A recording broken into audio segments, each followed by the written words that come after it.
Okay, it is Monday, July 1st. Welcome, everyone. I'd like to call the Safety Services and Licenses Committee meeting to order. Madam Clerk, could you please take attendance? Councilman Ferry, Here. Council Vice President Vargas, Present. Councilwoman Haroyan, Present. Councilman Donegan, Present. Councilman Campiano, Present. Councilman Paplaskas, Present. Councilman Wall, Here. Council President Reno. Present. Next, I'd like to have a motion to approve the minutes of the meetings from June 3rd and June 24th. So moved. Any discussion? Madam Clerk, please take a vote on that. Councilman Ferry, Yes. Council Vice President Vargas, Yes. Councilwoman Haroyan, Yes. Councilman Donegan, Councilman Campiano, Yes. Councilman Paplaskas, Yes. Councilman Wall, Yes. Council President Reno. Yes. Okay, next we have public comment. Is there anyone here in council chambers that would like to make public comment on any docketed items on the agenda tonight?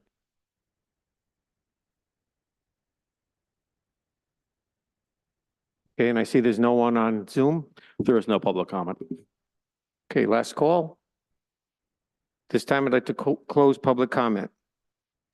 Okay, tonight's meeting, we have a lot of moving parts, so everyone please be patient and we'll try and get through this. First on the agenda for public hearings is we have an additional hours and victualling license for Colbea Enterprises LLC doing business as Seasons Corner Market. Is there anyone here from, oh, you're here, okay.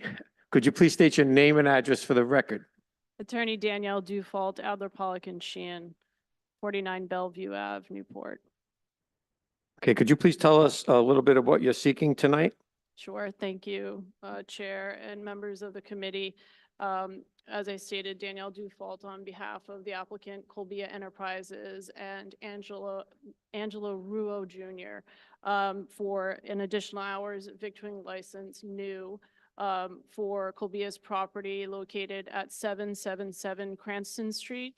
And this victualling license, as the title indicates, is for extended hours for 24/7 operations at the property.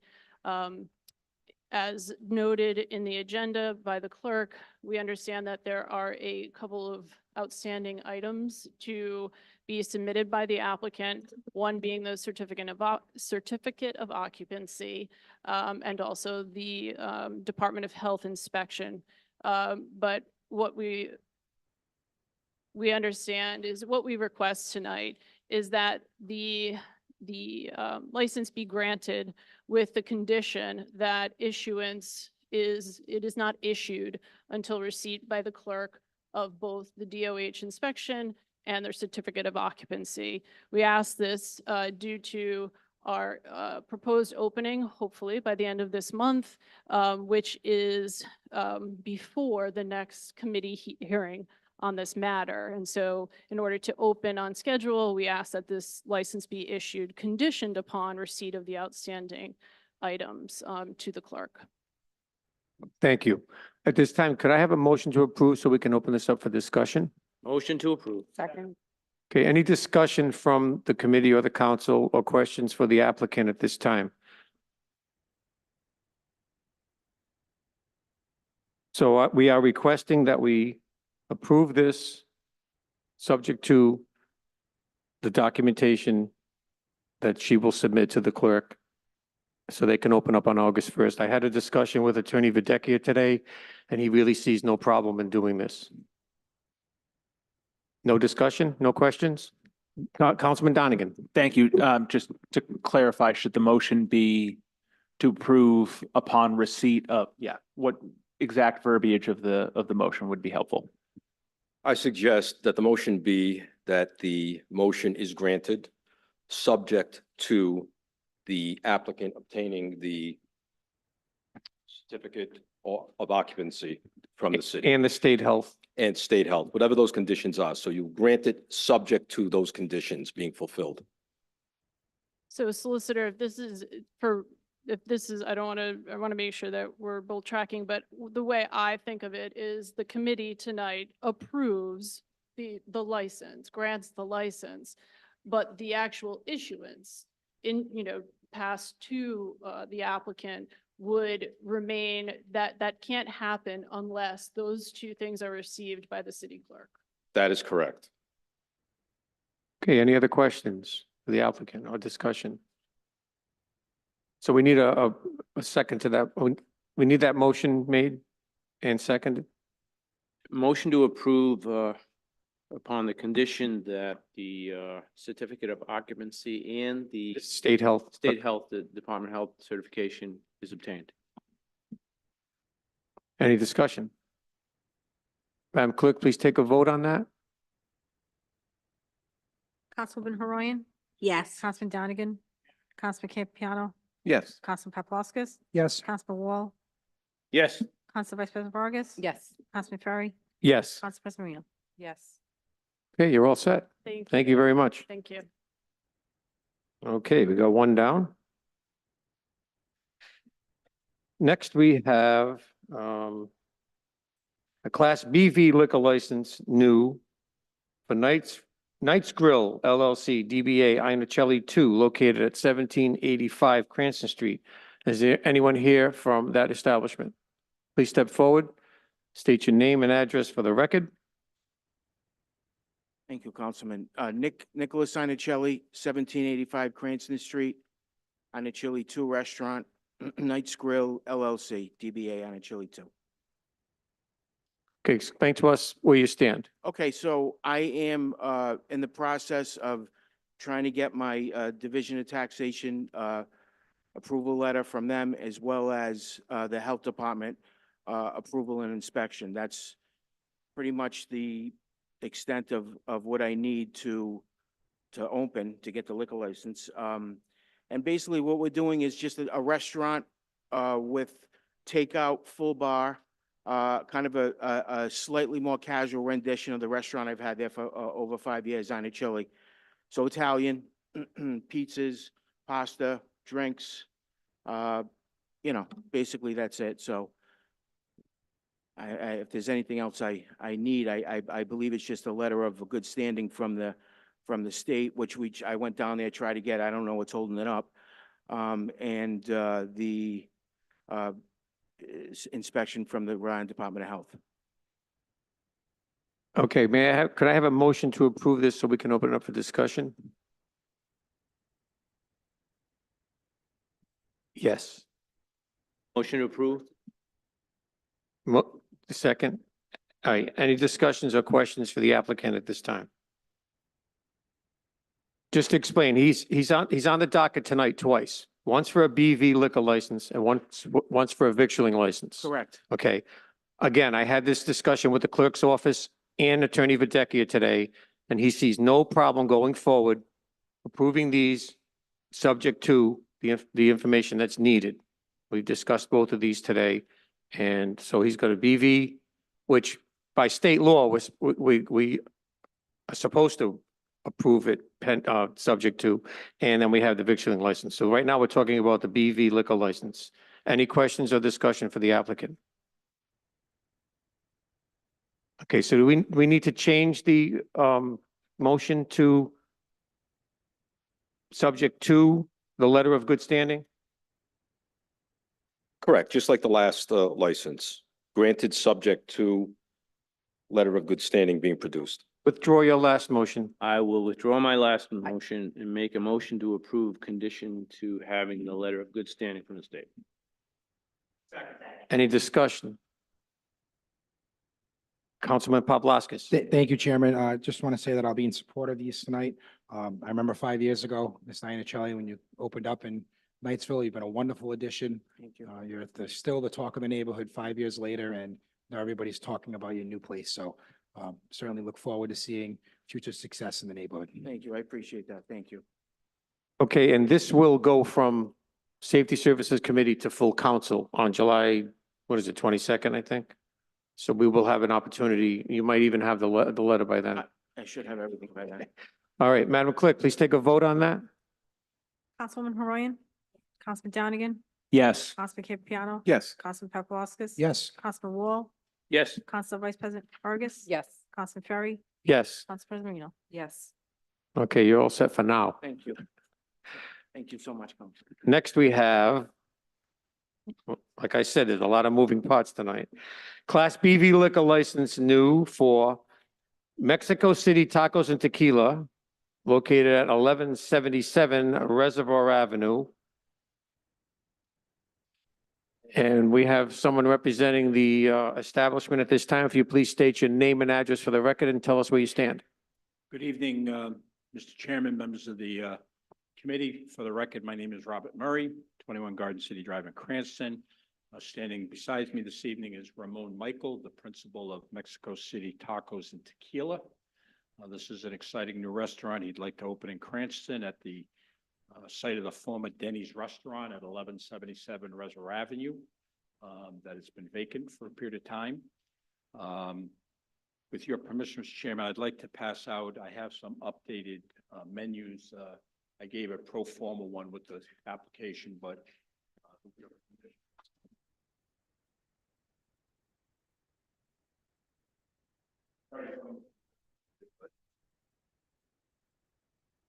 we thought we'd tantalize you first. Are there any coupons in there? Not yet, not yet.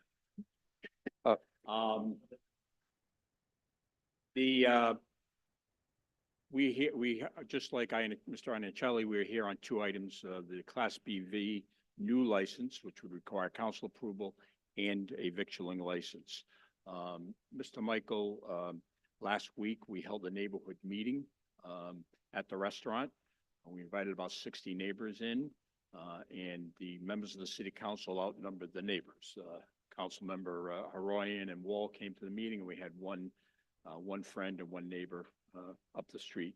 So I think I was surprised, but people either are satisfied or didn't open the mail. I don't know, but we had a very good discussion that evening. Mr. Michael, and he can speak for himself, but he does have experience operating several restaurants. I should introduce that his family, his daughters are here and his wife are here this evening. They're intimately involved in the operation of the family business and will be involved. Some of them will be involved at the Cranston location. His experience with being an operator and holder of a Class B license is in both Rhode Island.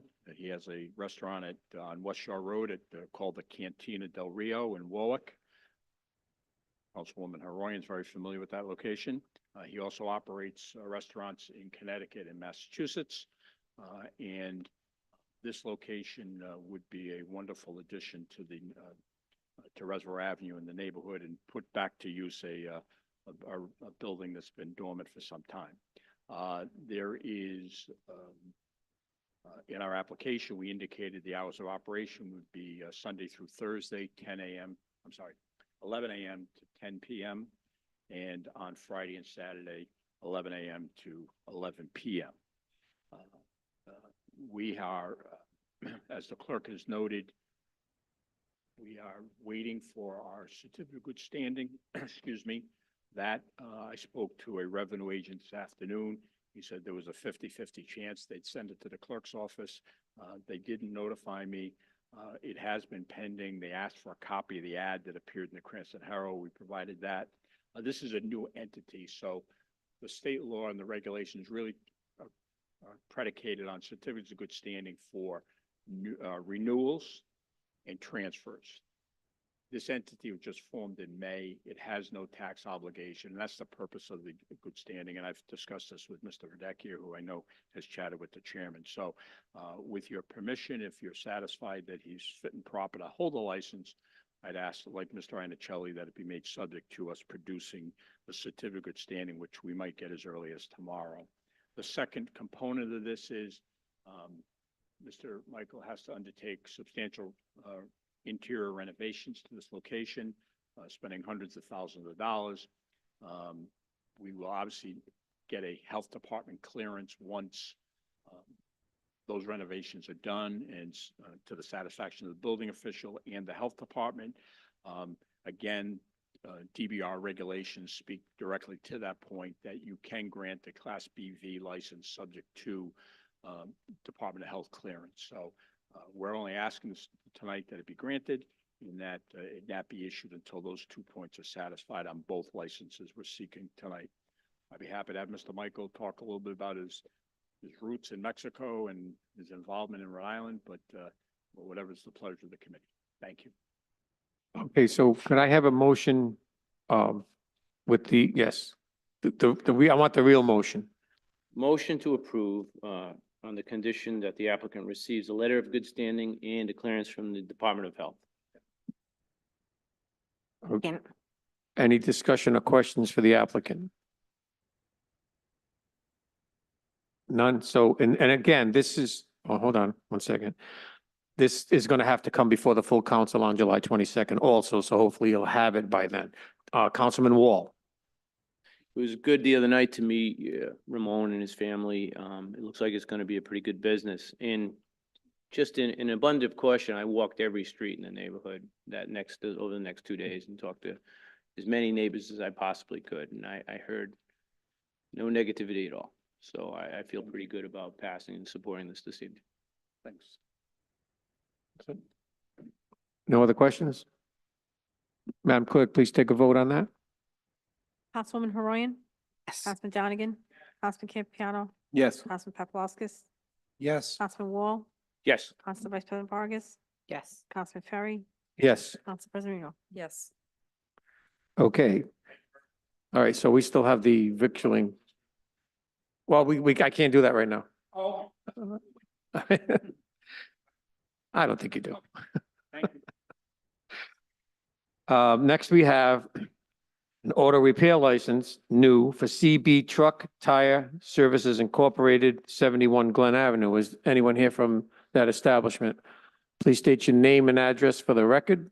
Speak directly into the microphone, please. Yes, my name is Carlos Borgia, and I represent CB Truck Tire Service.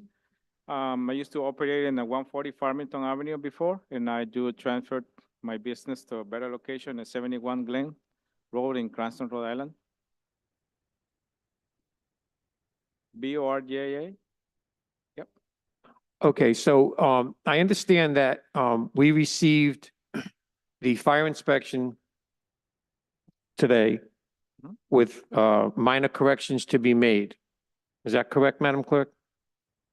That is correct. And that the fire department is going to re-inspect within the next 30 days, and that they recommend that we approve the license tonight pending them re-inspecting the premises. Okay. Correct? Yes. Okay. Do I have a motion to approve so we can open this up for discussion? Motion to approve. Okay, any discussion or questions from the applicant, from the committee or the council? No questions? Okay, Madam, so I need a motion, I'm sorry. Please withdraw that motion. Withdraw the motion.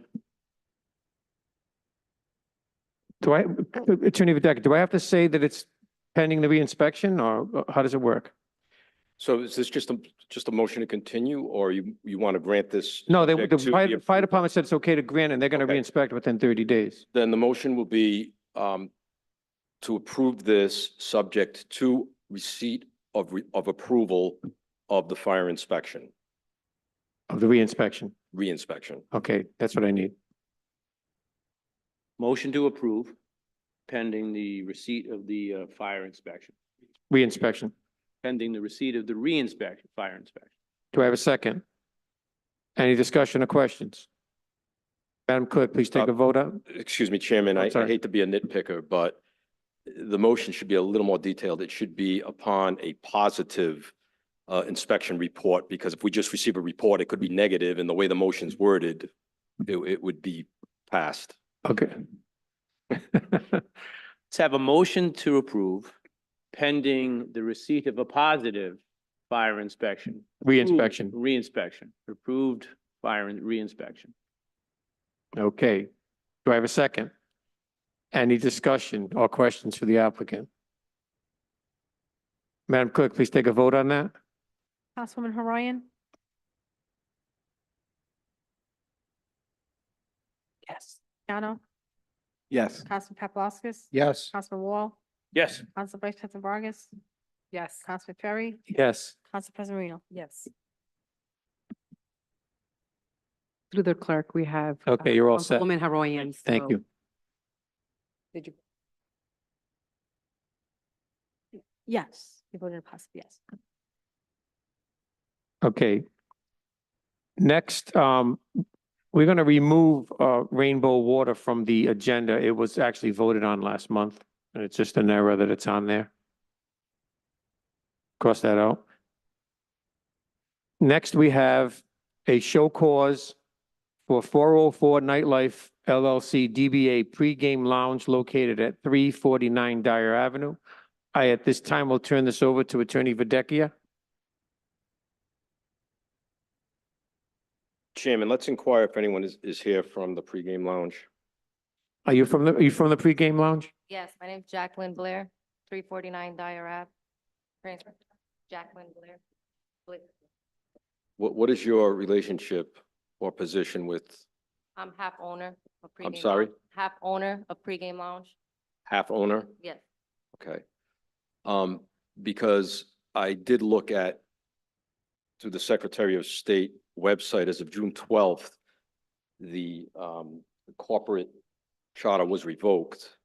Has that since been rectified? Yes. Okay. Do you have any documentation showing that you're an owner? Because again, looking through the submissions on the website, there's no information there other than you as registered agent. I don't see any ownership interest. I Yes. don't see, hang on, I don't see a operating agreement. I don't see any managers, anything like that. Do you have any of that documentation tonight? So I have Nick Heeman that's supposed to represent me. I also have David Cooper that was assisting him. So when I was gathering up all my paper, Cooper has tested positive for COVID and Nick Heeman's on vacation. So I was wondering if I can get another court date when they come back, if possible. If not, I have my personal taxes and the business taxes where it shows that I am half owner. Okay, well, I think what we're going to do is, unless the committee feels differently, we're going to proceed tonight. I'm going to put a case on, I'm going to make my arguments to the committee, and you'll have an opportunity when I'm finished to come up and speak, and then I'm going to ask the committee to render a decision on my requests, okay? So we'll call you back up again. You can just Okay. have a seat for now. All right, okay? thank you. Thank you. Mr. Chairman, the administration, well, on behalf of the administration, I'm going to call as my witness, Police Chief Colonel Winquist.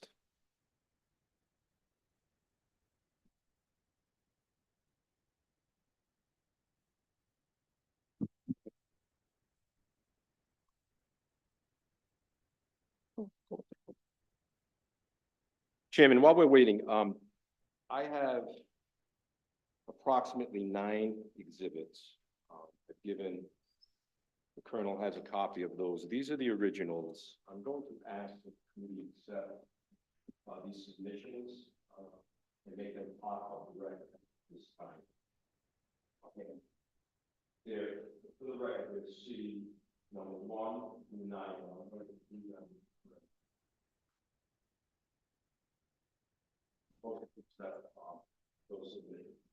I'll make a motion to accept the submissions by Attorney Videcchia. Second. C1 through 9. Any discussion? Madam Clerk, please take a vote on accepting those. Councilwoman Haroyan, Yes. Councilman Donegan, Councilman Campiano, Yes. Councilman Paplaskas, Yes. Councilman Wall, Yes. Council Vice President Vargas. Yes. Councilman Ferry, Yes. Council President Marino. Yes. Thank you. So, Colonel, good evening. Colonel, you are familiar as Chief of Police now for several years with the pregame lounge located at 349 Dyer Avenue in Cranston. Is that a fair statement? That's correct. And I'm not going to get into the prior history because it's all part of the record. And I'll save that for the end when I speak to the committee. But just directing your attention, Chief, to April and May of this year. To your knowledge, was the proprietor, Mr. Hamlet Lopez, the target of an investigation? Yes, that's correct. Who was conducting that investigation? The Rhode Island State Police High Intensity Drug Trafficking area task force. And was the Cranston Police Department involved and in assisting the state police in any way? Yes, we have an officer assigned to the HIDTA task force. Okay. Specifically, with regard to 349 Dyer Avenue, which is the location of the pregame lounge, Chief, can you tell us if any investigation took place at that particular location by either the state police or the Cranston Police? Yes, detectives from the HIDTA task force received information that narcotics were being distributed from that location, 349 Dyer Avenue, as well as several other locations across the state. And the owner of the establishment, Hamlet Lopez, and family members were involved in this large-scale narcotics distribution network. Right. Chief, I'd ask you to look, I've given you what's been marked as cities number 1. And that has been made part of the record by the committee. Am I correct in saying that that is a application for a search warrant which was made to Judge William Tresvant of the Rhode Island District Court on or about April 30th of this year? Yes, that's correct. And the area and the premises to be searched was the location of 349 Dyer Avenue, first floor basement, and that is the location of the pregame lounge, correct? That is correct. And as a result of the search of those premises, did the state police retrieve any evidence consistent with trafficking narcotics? Yes, they did. Can you tell the committee what was seized at 349 Dyer Avenue by the state police? A PX 380 semi-automatic pistol, notebooks and ledgers, narcotics, currency packaging materials, that includes baggies, cellophane wrapping, digital scales, and assorted paperwork for Hamlet Lopez. And Chief, with regard to the second item on the return of service, which is cities number 2 for the record, notebooks and ledgers, specifically, are those the types of items that are kept in narcotics trafficking, in your experience? My experience, yes, they use that to record narcotics transaction, the amount of money that's owed, all things associated with illegal narcotics sales. Now, Chief, to the 349 Dyer Avenue was not the only location that was searched pursuant to this investigation, is that correct? This particular search was at 349 Dyer Avenue. But there were other searches conducted by the state police as part of their investigation of Mr. Lopez? That's correct. There were other locations in other cities and towns. And is the reason for that because this was a fairly extensive drug operation involving multiple locations, not only the pregame lounge? That's correct. And do you know, Chief, if Mr. Lopez was eventually charged with violations of any narcotics laws? Yes, he was charged with multiple narcotics trafficking offenses, and he's currently at the Adult Correctional Institution based on that arrest and those charges. And Chief, if you could just take a quick glance at cities number 3, which has been introduced. It appears to me that Mr. Lopez has been charged with at least 15 felony accounts ranging from drug trafficking to illegal possession of firearms. That's correct. Now, Chief, in addition to this investigation involving drug trafficking, going back to approximately March of last year, right up through the present date, have the Cranston Police had occasion to respond to pregame lounge for any reason? We've responded there on multiple occasions for large disturbances, unruly crowds, people intoxicated, assaultive behavior, being open after hours. It's been a frequent call for service at that establishment. So, Chief,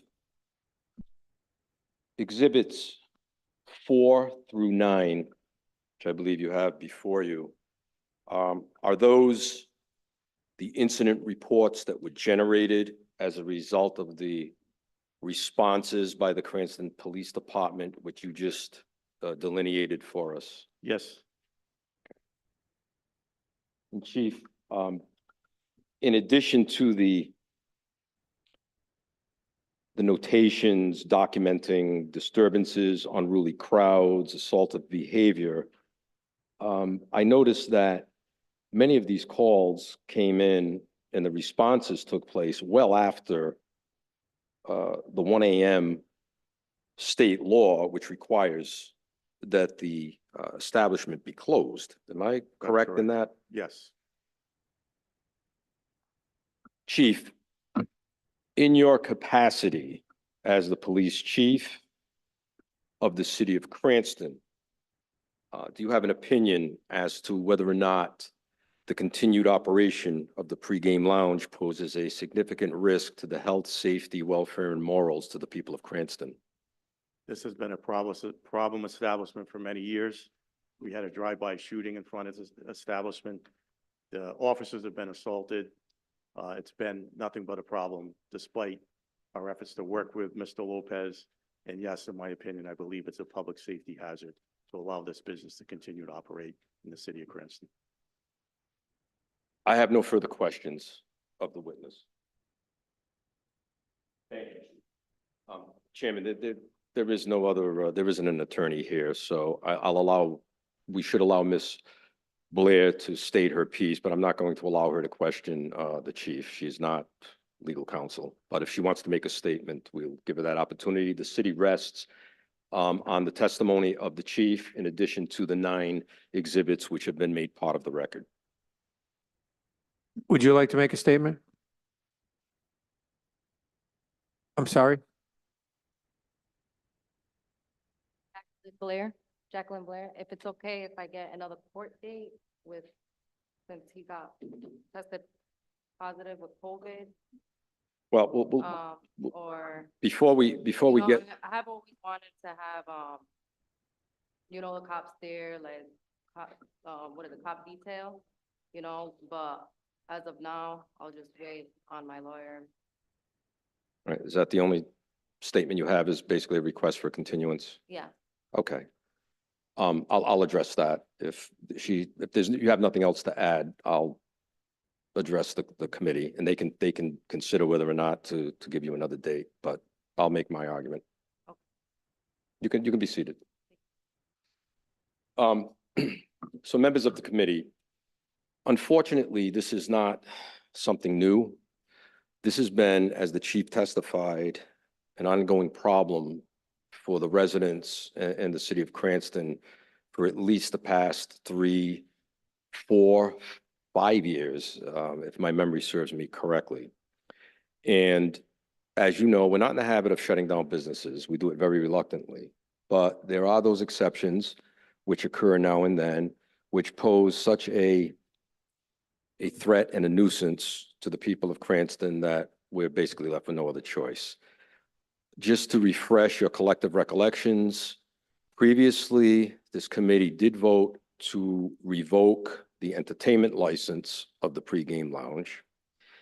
At that time, I did not ask for revocation of their BV license or their food license because I felt, and I think the committee agreed, that the majority of the problems we were experiencing down there stemmed mostly from the entertainment that was being offered, particularly on the weekends and particularly Sunday nights. So we thought that by eliminating the entertainment aspect of their business, that would, bring them into compliance and we wouldn't have any further problems. Unfortunately, and I only learned of this maybe a month ago or so, I was approached by Chief Winquist, as well as Major Padalano, who informed me of what had taken place down there. And this is extraordinarily serious. This might even be more serious, I think, than the shooting episode that took place back in March of 2022.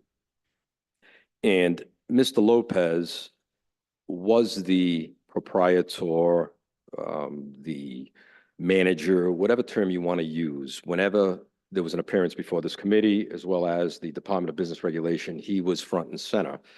Well, Mr. Lopez is incarcerated at this time. He's facing very, very serious charges. And the thing that has to be emphasized here is that this isn't just a isolated incident. This seems to be a very serious network of drug trafficking that was taking place. And the evidence is incontestable that the pregame lounge, while not the sole repository of illegal narcotics and drug paraphernalia, was certainly one of them. And that's enough. This was a large-scale drug operation. This was not someone selling marijuana cigarettes out of the basement. This was major. We have bent over backwards to try and give them opportunities to come into compliance.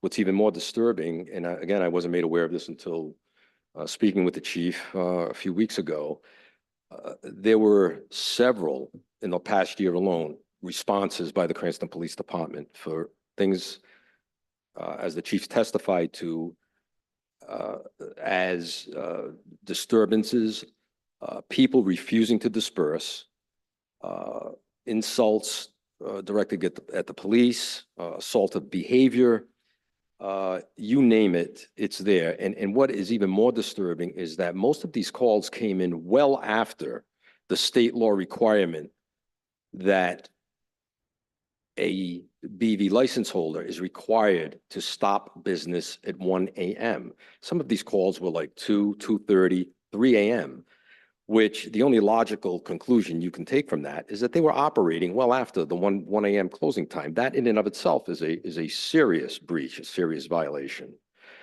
I read one report, and it's there in the record. Any one of you can look at it, where Mr. Lopez was asked why there were so many people still in the establishment. Well, after closing time, the police counted 40 people. His response was, they're workers. The pregame lounge, I don't think is the size of this room, and he's telling the police that all of the people in the pregame lounge after closing time were workers, which is frankly insulting. So, with all of that being said, I am asking that this committee revoke the BV license of pregame lounge, as well as the victualling license of pregame lounge, essentially shutting them down. And I can only sympathize and feel for the neighbors who have had to put up with this for the past several years. And I think they've thrown their hands up and have pretty much given up, and that shouldn't happen.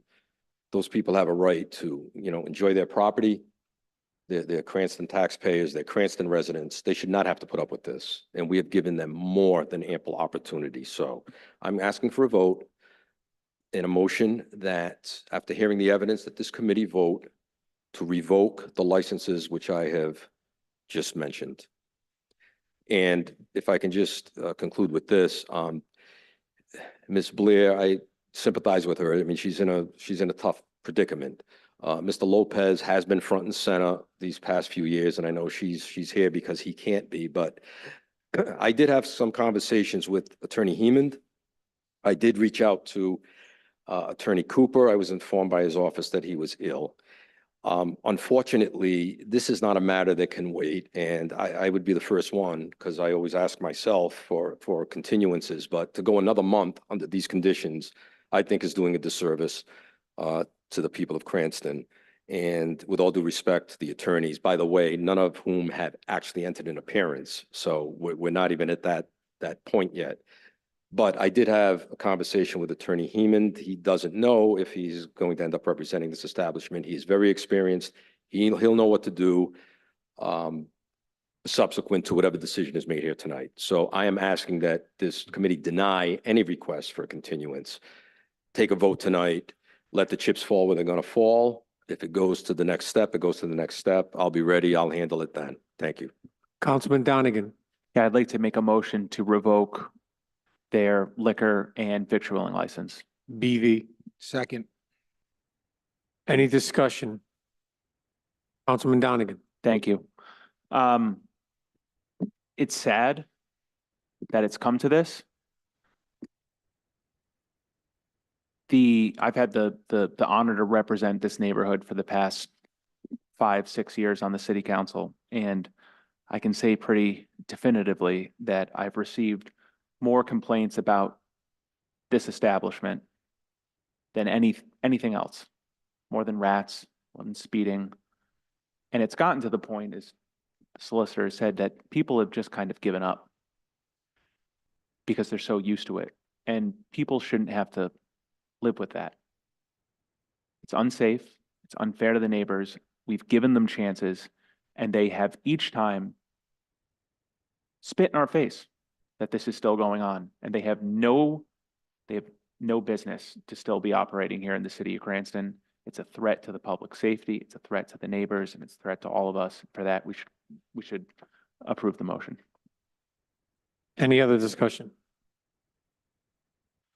Chairman, if I may make a request, just so the record is crystal clear, I'd like 2 votes, one on the two separate votes, one on the victualling license and one on the BV license. Please. Would you please withdraw that? Motion? I'll withdraw my motion, and I'll make a motion to revoke the BV liquor license.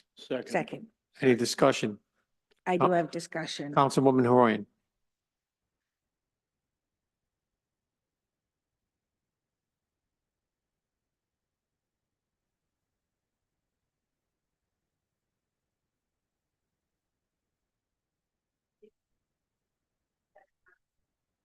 Absolutely not. Once this vote is complete tonight, that's it. They're revoked. They cannot operate legally. And I'm going to speak to the police chief about that. But no, to answer your question, no. Talking to your microphone. Once we vote tonight, the business cannot operate if we vote to revoke everything They cannot operate legally. legally. Thank you. Any other discussion? Councilman Paplaskas. Thank you, Chair. I'll be in full support of Councilman Donegan's motion. This council, this committee has given this establishment way too many bites at the apple over the years. We've been considerate, compassionate. We've listened. I know the police department's tried to work with them on numerous occasions, and the incidents there keep getting worse and worse and worse as time goes on. So I will be in full support of this tonight. Thank you. Okay, Madam Clerk, please take a vote on revoking the BV liquor license. Councilwoman Horan, Councilman Donegan, Councilman Campiano, Yes. Councilman Paplaskas, Yes. Councilman Wall, Yes. Council Vice President Vargas, Yes. Councilman Ferry, Yes. Council President Reno. Yes. Councilman Donegan. I'd like to make a motion to revoke the victualling license. Second. Any discussion? Madam Clerk, please take a vote on revoking the victualling license. Councilwoman Horan, Yes. Councilman Donegan, Yes. Councilman Campiano, Yes. Councilman Paplaskas, Yes. Councilman Wall, Yes. Council Vice President Vargas, Yes. Councilman Ferry, Yes. Council President Reno. Yes. Okay, next we have Attorney Videcchia.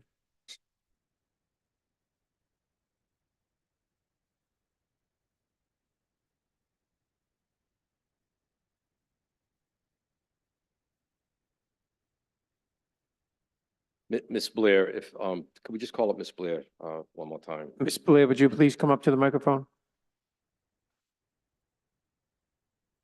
I just wanted to, tell Ms. Blair, and I'm sure she's going to consult with legal counsel. And again, I apologize. You're in a real tough spot. But for the record, I need to tell you that as of tonight, you cannot operate.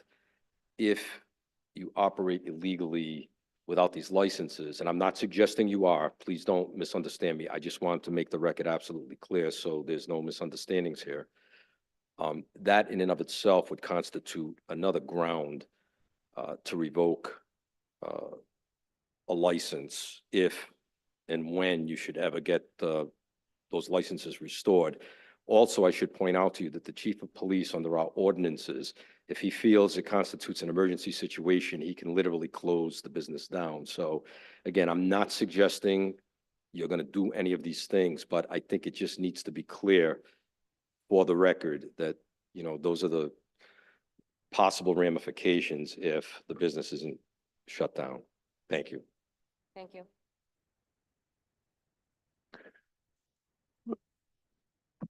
Okay. Next item on here, I'd like to have, the Royal Buffet and Grill continued to next month. Madam Clerk, please continue that to next month. The BV liquor license for Royal Buffet. Do we have to vote on that? Make a motion to continue next month? Second. Any discussion? All those, Madam Clerk, please take a vote on that. Councilwoman Horoyan, Yes. Councilman Donegan, Councilman Campiano, Yes. Councilman Paplaskas. Yes. Councilman Wall, Yes. Council Vice President Vargas. Yes. Councilman Ferry, Yes. Council President Marino. Yes. Is there anyone here from Kizakula LLC DBA Boulevard Pizza tonight? Can I have a motion to continue that? So Motion moved. to continue. We have a second? Any discussion? Madam Clerk, please take a vote on that.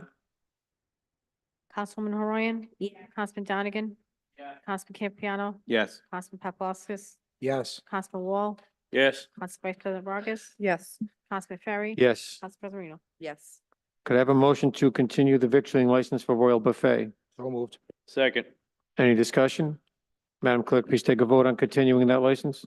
Councilwoman Horoyan, Yes. Councilman Donegan, Councilman Campiano, Yes. Councilman Paplaskas, Yes. Councilman Wall, Yes. Council Vice President Vargas, Yes. Councilman Ferry, Yes. Council President Marino. Yes. Next, we have new matters before the committee. We're going to ratify the mobile food establishment. Do I have a motion to take the three food establishments as a block? So moved. Second. Any discussion? Madam Clerk, please take a vote on taking them as a block. Councilwoman Horoyan, Yes. Councilman Donegan, Yes. Councilman Campiano, Yes. Councilman Paplaskas. Yes. Councilman Wall, Yes. Council Vice President Vargas. Yes. Councilman Ferry. Yes.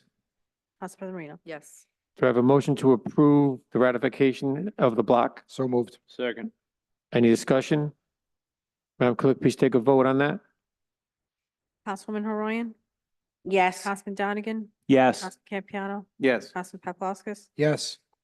Council Wall, Yes. Council Vice President Vargas. Yes. Councilman Ferry, Yes. Council President Marino. Yes. All right, next we have a victualling license new for Garulink DBA The Wingston Juice Spot. May I have a motion to approve this subject to the Rhode Island Department of Health license letter? So moved. Second. Second. Any discussion? Is there Wait, anyone I'm here? sorry. I'm sorry. Is there anyone here from Garulink, The Wings Juice Spot? I'm sorry. I forgot to call her up. Push the microphone. Yes, please state your name and address for the record, please. Arfa Malik, 156 Ganstig Ave.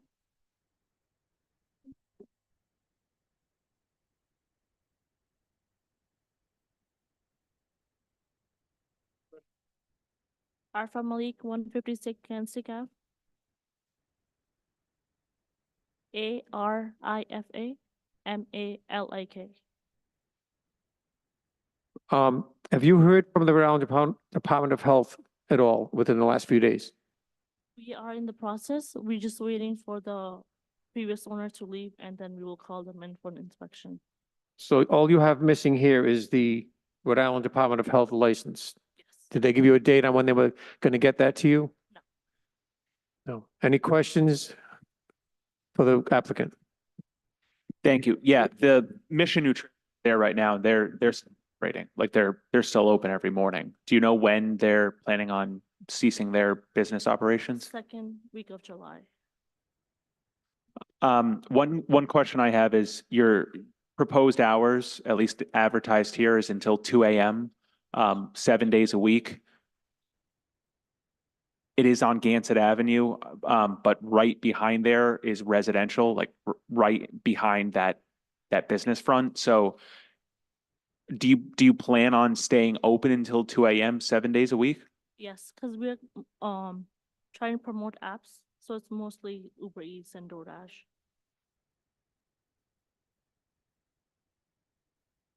Any other discussion or questions for the applicant? Council Vice President?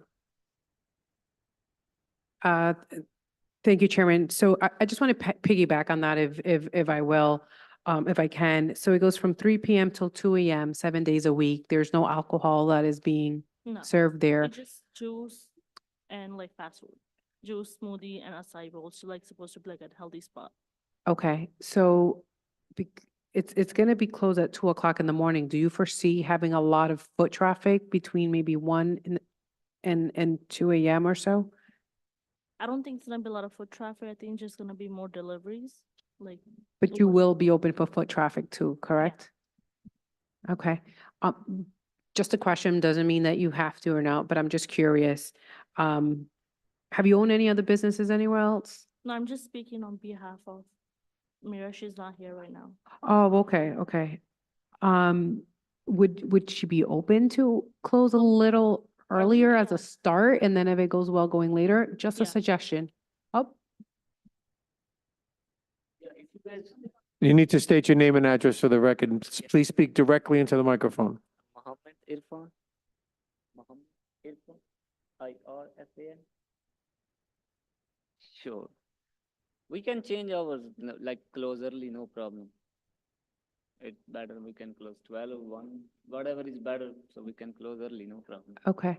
I want to support our small businesses. I really do. I just want to make sure that, I mean, 2 o'clock, it might be worth just starting off with closing a little earlier and you're Yeah, we okay can with it. start And then like- later on, if there's additional hours you'd like, you can always come before the city council. Just a thought. Yeah, we can start like 12 to Yeah. 12 or 11 to 11. Anything is better for community and for us too. Yeah, yeah. No, I mean, if you want to open even earlier, that's great too, Yeah. you know? You have the schools there too, Yeah, right? plan- Which is great. Like honestly, plan is like 7 AM to like 7 PM, mostly because we have goals like juices and acai bowls and like all healthy stuff, so. Okay. I know. Council President? Thanks. Along those lines, I'll ultimately defer to Councilman Donegan since it is your ward, but I exactly shared those same concerns that I can tell you. I'll be direct. I would not be in favor this evening of those hours because it is a very much a residential area and it's 7 days a week till 2 AM and that's no reprieve for a new business that's, unknown and that can be very disturbing to the residents. Again, I defer to Councilman Donegan as to what he might recommend, but I know for me, I was thinking well before midnight, especially that it's 7 days a week. Yeah, the other businesses that are right there, Mario's next door, they close at what, like 5 o'clock? Even the pizza place closes at 9:30. I'm not sure about Two Angels Tacos. I think I would be more comfortable with closing before midnight, just given the proximity to the neighborhood. I think it's great. Like I live 3 blocks away, so I'm super excited to see businesses coming in here and within the first week you're open, my wife and will be there to support you guys. I just think as kind of maybe as a trial period, see how things go for a few months. And then if you wanted to reconsider later hours, we can certainly assess that. But what would, as a compromise, what time do you think would work for you that could also help you all still be successful? Is 10 PM too early? Is 11 o'clock? Like what works for you? I think 10 or 11 is better. I mean, 12 is too late. Or it's better because I like local community and I don't want to any trouble or anything like that. But mostly goals like more like apps like DoorDash, Grubhub, Uber Eats. That's like mostly goals. I would feel comfortable with 10 PM. Okay. And then if, as a closing time, and then if everything goes well and you want to push, that's hampering you in any way, we can always reconsider at a later date. Definitely, no problem. That okay with you? Yeah. 10 PM? All right. Do we need a formal motion to restrict to 10 PM, Solicitor? Can I say something first? I think that asking him to close at 10 o'clock is kind of like too much of a compromise. He was asking for 2 AM. He needs to run his business a certain amount of hours to make money. So why can't we just let them like go to 11, and then if that doesn't work out, we can always change it or call him in to change it, but the other business is open till 10 and 11 some nights. That's not exceptionally late, 11 o'clock.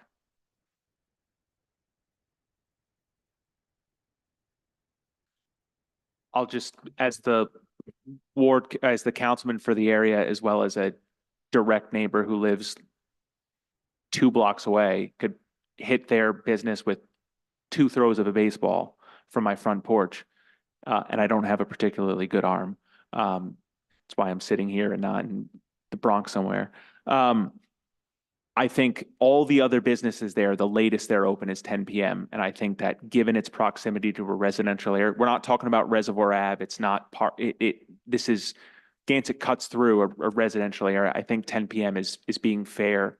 And again, I'm sure they're going to be great neighbors. We can always reassess at a later time. Councilman Campbell Piano? I agree with Councilman Donegan. It's more in line with what the businesses in that area are open to, so I would be in support of that.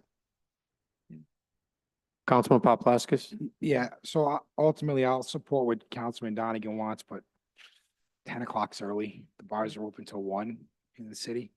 So I feel like 11 o'clock is better. I assume a lot of the delivery is going to be DoorDash or Grubhub, not walk up, I would assume. So I do think 10's a little premature. And then, I'm sitting here thinking about limiting victualling hours. I'm not even sure we can. I know we can do it with liquor. I don't know if we can do it with victualling. That might be a legal question for our solicitor, but I'll defer to the councilman. 10's early. Councilman Renzulli? Thank you, Chairman. I would say that as long as it's legal, I would agree with Councilman Donegan, and I think it might actually be better for this line of business, which has said that their juice and smoothies and acai bowls. I'd rather see them open earlier, open at 7 o'clock in the morning, because they'll get some business then, even from Grubhub, people delivering to their jobs. I see that happening all the time. So I'd rather see them open at 7 to 10 PM than be open till 2 in the morning, and I think they'll actually make more money that way. Thank you. Council President? Yep, thank you. I believe that the applicants had even stated that they would change the time to earlier. So similar to what a lot of us have been saying, I would be in favor with, an early morning hour of an 8 AM to a 10 PM. But I can tell you, I'm not in favor of being open in that residential area after 10 PM. Thanks. Any other discussion? I'll just add, I'm less concerned about the time that they open. I think Mission Nutrition, they're open before 8 AM. And there's no issue. I think hopefully with all the people that go to the YMCA right across the street, or kids walking to Bain for school, like hopefully you get business in that way if you're open kind of during that morning hour as people are, walking there or getting out of workout class at the Y. I think the earlier hours might actually benefit you all, but the 10 PM cutoff time is what I'm most concerned about. I don't know if we have to, I guess, to clarify through the solicitor, if there's any exact language for the motion that we should make to clarify that it would be a 10 PM close. That's fine, 10 is. Well, first, let's see if we can pin down what closing time are we talking about here, first off?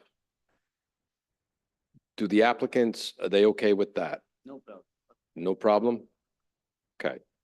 So the application, I don't know what it says on the application, but the motion would be to grant the license subject to the hours of operation being from whatever time in the morning to 10 PM at night. As long as the applicants, they agree with that, correct? No, we can start like 7 to 10 or 8 to. Yeah, 7 to 10.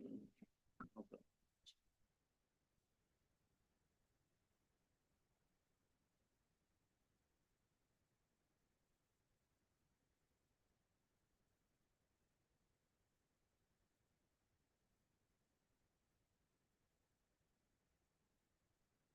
Yeah, so the, President Marino, just as a reminder, noted that there's also another condition that they still need the certificate from the Department of Health.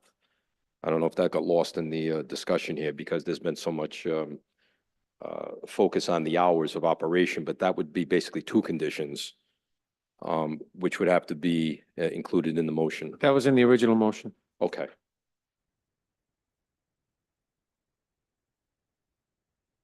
So, Councilman Donegan. so the hours of operation would be 7 AM to 10 PM? Yeah. I'll make a motion to approve the license subject to receipt of the Rhode Island Department of Health license and conditional that the hours of operation will be 7 AM to 10 PM. Second. Any discussion? Councilman Paplaskas? I just want to reiterate one more time to the applicant, if you feel like you want to be open later, come back to the council, come back to this committee. If at 10 o'clock you're really busy and you want to stay open later, come back so we can reconsider it, okay? We can explain like what's. Thank you. No problem. Thank you. Madam Clerk, please take a vote on that. Councilwoman Horoyan, Councilman Donegan, Yes. Councilman Campiano, Yes. Councilman Paplaskas, Yes. Councilman Wall, Yes. Council Vice President Vargas, Yes. Councilman Ferry, Yes. Council President Marino. Yes. Okay, next, may I have a motion to approve the victualling license for Knights Grill LLC DBA Inocelli, subject to the Rhode Island Department of Health license. So moved. Second. Any discussion? Madam Clerk, please take a vote on that. Councilwoman Horoyan, Yes. Councilman Donegan, Councilman Campiano, Yes. Councilman Paplaskas. Yes. Councilman Wall, Yes. Council Vice President Vargas, Yes. Councilman Ferry, Yes. Council President Marino. Yes. Next, may I have a motion to approve Mexico City Tacos and Tequila LLC DBA Mexico City Tacos and Tequila, subject to the Rhode Island Department of Health license. So moved. Second. Any discussion? Madam Clerk, please take a vote on that.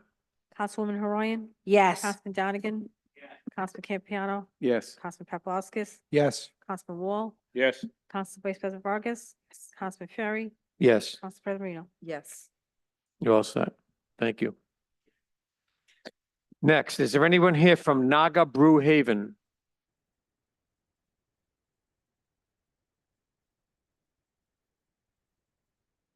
No one here from Naga Brew Haven. Motion to continue. Second. Any discussion? Madam Clerk, please take a vote on continuing Naga Brew Haven till next month. Councilwoman Horoyan, Yes. Councilman Donegan, Councilman Campiano, Yes. Councilman Paplaskas, Yes. Councilman Wall, Yes. Council Vice President Vargas, Yes. Councilman Ferry, Yes. Council President Marino. Yes. Is there anyone here from Pinku Mochi Donut Cafe? My name is Tarkan Ekin, Varadon. Oh. Tarkan, Could put the microphone up, please, and speak directly into the microphone so we can hear you. Thank you. my name is Tarkan Ekin, Tarkan, last name is Akin. Hello, good evening. My name is Khalil Erselik, HALIL, ERCELIK, 2190 Broad Street, Unit 11. Okay. All right, tell us quickly a little bit about your business. It'll be quick. We're trying to open up a Japanese mochi donut place. And your hours of operation are going to be from Sunday to Saturday, 10 a.m. to 8 p.m. Yes. And the only item that you have not submitted to the clerk is the Rhode Island Department of Health license. I talked to them today. They said they're short-staffed. They're doing their best. Probably next week, they're going to visit us for opening inspection. May I have a motion to approve this license, subject to the Rhode Island Department of Health license? Motion to approve, Second. subject to the Rhode Island Department of Health license. Any discussion or questions for the applicants? Council Vice President. Thank you. Good evening. So, I'm happy that there's a coffee shop also opening up, but definitely donuts. I'm looking forward to it. I saw the sign that was already put up in the village. That's what you put up. A little bit. Yeah. So people are excited. At least that's what I've been hearing. So, I look forward to visiting. Once, you obviously provide all the documents that are that are required here of the city. And just curious, do you have any other shops anywhere else around the state, or is this your first one opening up in the city? Our first location is at Attleboro, Mass. It's not in it's not in Rhode Island. Mhm. Well, that's exciting for Rhode Island, so thank We- you for doing business here. I don't know if it's okay, but we brought some samples. May we offer some? I get- don't know, that would be up. We have a 5-minute break between our meetings if you want to leave them. Yeah, well, can we leave it here? Thank you very much. Good, good one. Have we voted on this yet? Madam Clerk, please take a vote on that. Councilwoman Horoyan, Yes. Councilman Donegan. Councilman Donegan, Oh, yes, I was Councilman distracted. Campiano, Yes. Councilman Paplaskas, Yes. Councilman Wall, Yes. Council Vice President Vargas. Yes. Councilman Ferry, Yes. Council President Marino. Yes. Well, you offered that to us just before we voted. Was that a bribe? Thank you very much. You're all Thank you. set. Thank you. So get that letter to the clerk as soon as you get it. Thank you. Okay, is there anyone here from Twin Coast Tropicals? Please state your name and address for the record. Sorry you had to wait so long. Dennis Blanco, 59 Stiles Road in Salem, New Hampshire. If you want to tell us quickly a little bit about your business? So it's been open in Garden City. We just purchased it from previous owners. So everything has been submitted to the clerk. Do I have a motion to approve this license? Motion to approve. Any discussion or questions for the applicant? Councilman Wall? I wasn't never at the previous one, so it's just basically smoothies, that type of thing. Smoothies, acai bowls, food, yeah, whole menu. 99 I see here. Yes. Okay, thank you. Okay, we have a motion to approve, right? And a second. Madam Clerk, please take a vote on that. Councilwoman Horoyan, Yes. Councilman Donegan, Councilman Campiano. Yes. Councilman Paplaskas, Yes. Councilman Wall, Yes. Council Vice President Vargas, Yes. Councilman Ferry, Yes, Council President Marino. Yes. you're all set. Thank you. Thank you. Get to drive home now. Good luck. Next we have, is there anyone here from Waterside Thai Kitchen? Please step forward, state your name and address for the record. Sorry you had to wait so long. Krishna Potisen. Ishna, last name Photithisen. 2212 Broad Street, Cranston. Please tell us quickly about your business. It's currently Rim Nam, which is my uncle, and I'm gonna be taking over and just kind of rebrand it, but we're keeping everything the same. Do I have a motion to approve this for discussion? Motion to approve. Oh, hold on, I'm sorry. Motion to approve this subject to the Rhode Island Department of Health license letter. So moved. Any discussion or questions for the applicant? Council Vice President Vargas. Thank you, Chairman. I'm sorry, I think I just want to make sure that I understood you correctly. Hours, everything else is staying the same, you're just taking over the business, correct? Yes, we're changing the opening just to like 11. Right now it's 4 to 9. Okay, so I have here in front of me Tuesday through Sunday from 11 in the morning till 9 PM. Correct, yes. Is that the time that is going to continue, or you're saying it's changing? That's the time that's gonna be. Right now, as Rim Nam is 4 to 9. 4 Eight- a.m. I'm not 4 a.m., 4 PM to 9 PM. Okay, and you're just gonna open it earlier, 11, but it's still Correct. gonna close at 9 o'clock Correct. every day? Yes. Okay, all right, perfect.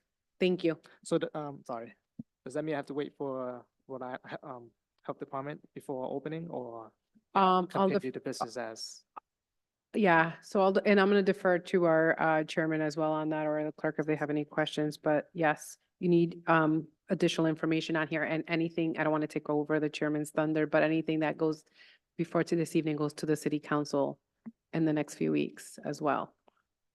I'm sorry, do you mind repeating that?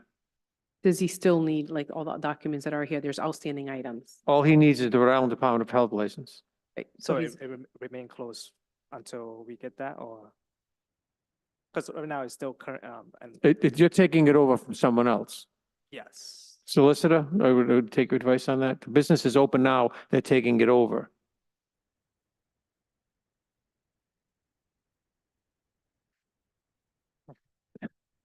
they are buying the business from the existing business that's open right now. And they're transferring the license. Okay, and they don't have the Rhode Island Department of Health license yet, but the previous owner does. So the place is open right now. Do we have to wait for what I'm in the health department first, or can we continue with the business? So who's operating the business right now? My uncle. Who? My uncle, His uncle. I'm his niece. Okay, so it's operating under his license, correct? All right. Well, again, this could be, the transfer can be granted subject to you as the transferee obtaining the appropriate Department of Health license. Until you do that, it has to continue to operate. Your uncle has to continue to operate that because he's the one who's been cleared by the Department of Health. So Okay. We can't make any changes yet. Not yet. Okay. Not yet. He has to operate. All set? Thank you. Madam Clerk, please take a vote on that. Councilwoman Horoyan? Yes. Councilman Donegan? Yes. Councilman Campiano? Yes. Councilman Paplaskas? Yes. Councilman Wall? Yes. Council Vice President Vargas? Yes. Councilman Ferry? Yes. Council President Reno? Yes. Okay, next, Attorney Videcchia, how deep can I go with this block? Number 12. I believe I took a look at this earlier. I don't see any reason why you cannot take category 12 as a block. Okay, do I have a motion to take category 12 as a block? So moved. Second. Any discussion? Madam Clerk, please take a vote on taking the block. Councilwoman Horoyan? Yes. Councilman Donegan? Yes. Councilman Campiano? Yes. Council Paplaskas? Yes. Councilman Wall? Yes. Council Vice President Vargas? Yes. Councilman Ferry? Yes. Council President Reno? Yes. Do I have a motion to approve the block? Motion to approve. Second. Any discussion? Madam Clerk, please take a vote on approving the block. Councilwoman Horoyan? Yes. Councilman Donegan? Yes. Councilman Campiano? Yes. Councilman Paplaskas? Yes. Councilman Wall? Yes. Council Vice President Vargas? Yes. Councilman Ferry? Yes. Council President Reno? Yes. Do I have a motion to take the monthly schedules of the roads in the Pawtucket, the monthly schedule for the roads in the Pawtucket into record? Yeah, motion to Any discussion? Madam Clerk, please take a vote on that. Councilwoman Horoyan? Yes. Councilman Donegan? Yes. Councilman Campiano? Yes. Councilman Paplaskas? Yes. Councilman Wall? Yes. Council Vice President Vargas? Yes. Councilman Ferry? Yes. Council President Reno? Yes. I don't see any other business on the agenda. Do I have a motion to adjourn? So moved. So moved. All those in favor say aye. Aye. Thank you. 5 minutes at 7:20. You're gonna have a snack?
I'd like to call to order the July Finance Committee meeting.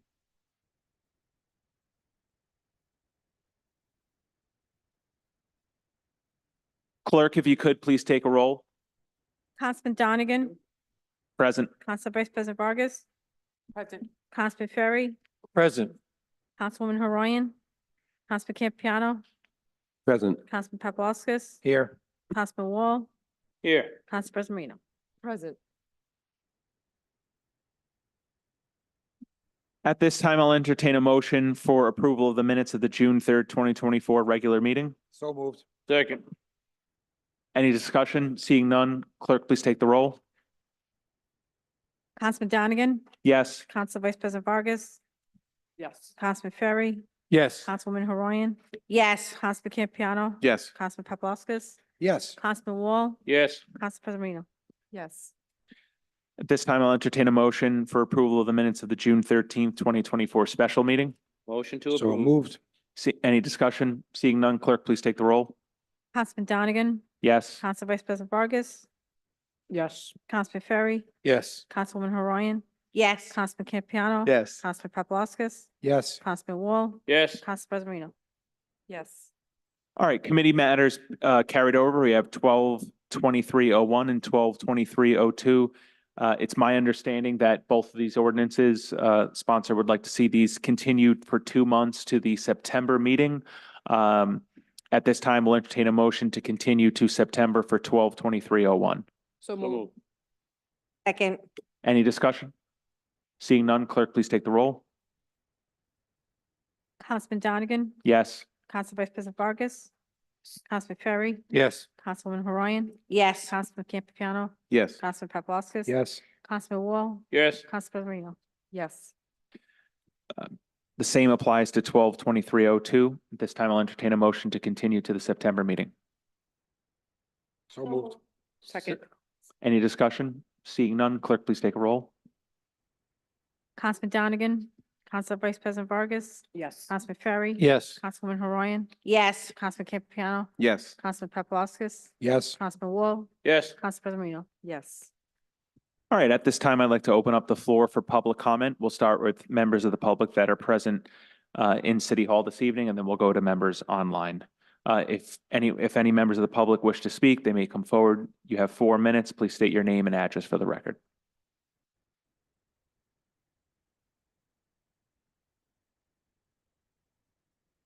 Good evening. My name is Patrick Sweeney. My address is 25 Bell Isle Way.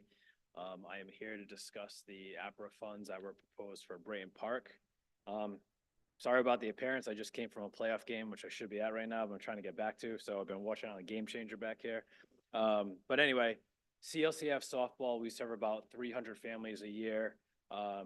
All across Cranston. So whether you're on the Providence border, the Situate border, the West Warwick border, we serve all girls in Cranston. We also serve West and we serve East. Our program, top notch, everything runs through Cranston. We have the new 10U state champs. We are the back-to-back 9-10 all-star champions. Cranston West lost in the finals this year and Cranston East won the championship. For our program itself, we have the Gals, which is our rec program, and then our travel programs, the Bombers. We host roughly 6 tournaments a year. People travel from Maine to New York to get to Brayton. About 120 teams we service that come in. So a lot of economic development for Cranston. People coming in, they go to Topgolf, they go to Garden City, they shop, they play, whatnot. We are an all-volunteer organization. Nobody gets paid. I'm a lawyer, but I probably spend more hours at Brayton Park and Aqueduct, but that's my problem. So when we do host these tournaments, I'm probably at the field at 5 a.m. and then I'm shutting down the lights. Sometimes I get a call from Mike Prue, the lights are still on, so I'll go back and shut them off 10 o'clock. The reason I'm here on this is because in the fall of 2023, whoever did the rain dance didn't stop, and we just got buckets and buckets and buckets of rain. We had about 4 tournaments in the fall. 2 we had to cancel outright. One was abbreviated. We played one day, and then one we got a full time in. And I knew that because of the rain and the climate, that it just wasn't sustainable. So I had reached out to the architect that did the Rick Sports Complex. And we met, myself and Steve Morocco met him at Bryant Park. And I had handed over my vision of what I would love to see Bryant Park.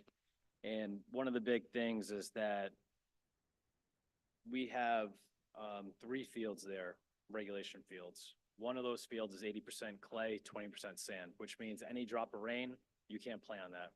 And then it costs up $10 to repair. So we have bags and bags and bags of quick dry. You got to reline the fields, the line, the maintenance, the cutting, whatnot. So I said, you know, all these softball, baseball, football, soccer fields are going to turf. What would Bryant Park look like if we had turf? So he said, this plan's going to cost $10,000. I said, we're all volunteers. That's like as big as our budget. He went back to his boss. He came back. He's like, I'll do it for free. So I gave him basically a 10-pager. He came back with a plan. So this was in December. He came back with a plan January 29th. Subsequent to that, I met with Mayor Hopkins on the vision.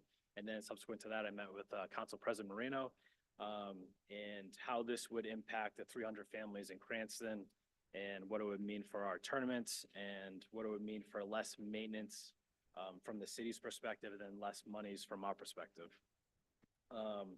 So this money that would go toward Bryant Park would basically be to re-turf 2 fields. So anytime that rained, we would not have to cancel. We would not have to use quick dry. We would not have to get up at 5 o'clock in the morning to get the fields prepped. Even today, we had a 15-minute downpour. I had to get to the field an hour and a half ahead of time. It took me an hour to prep. Should have been warm up the kids, but I was on the field doing maintenance. As much as I love the girls, obviously that is not ideal. So we have a plan that I showed the mayor and the council president.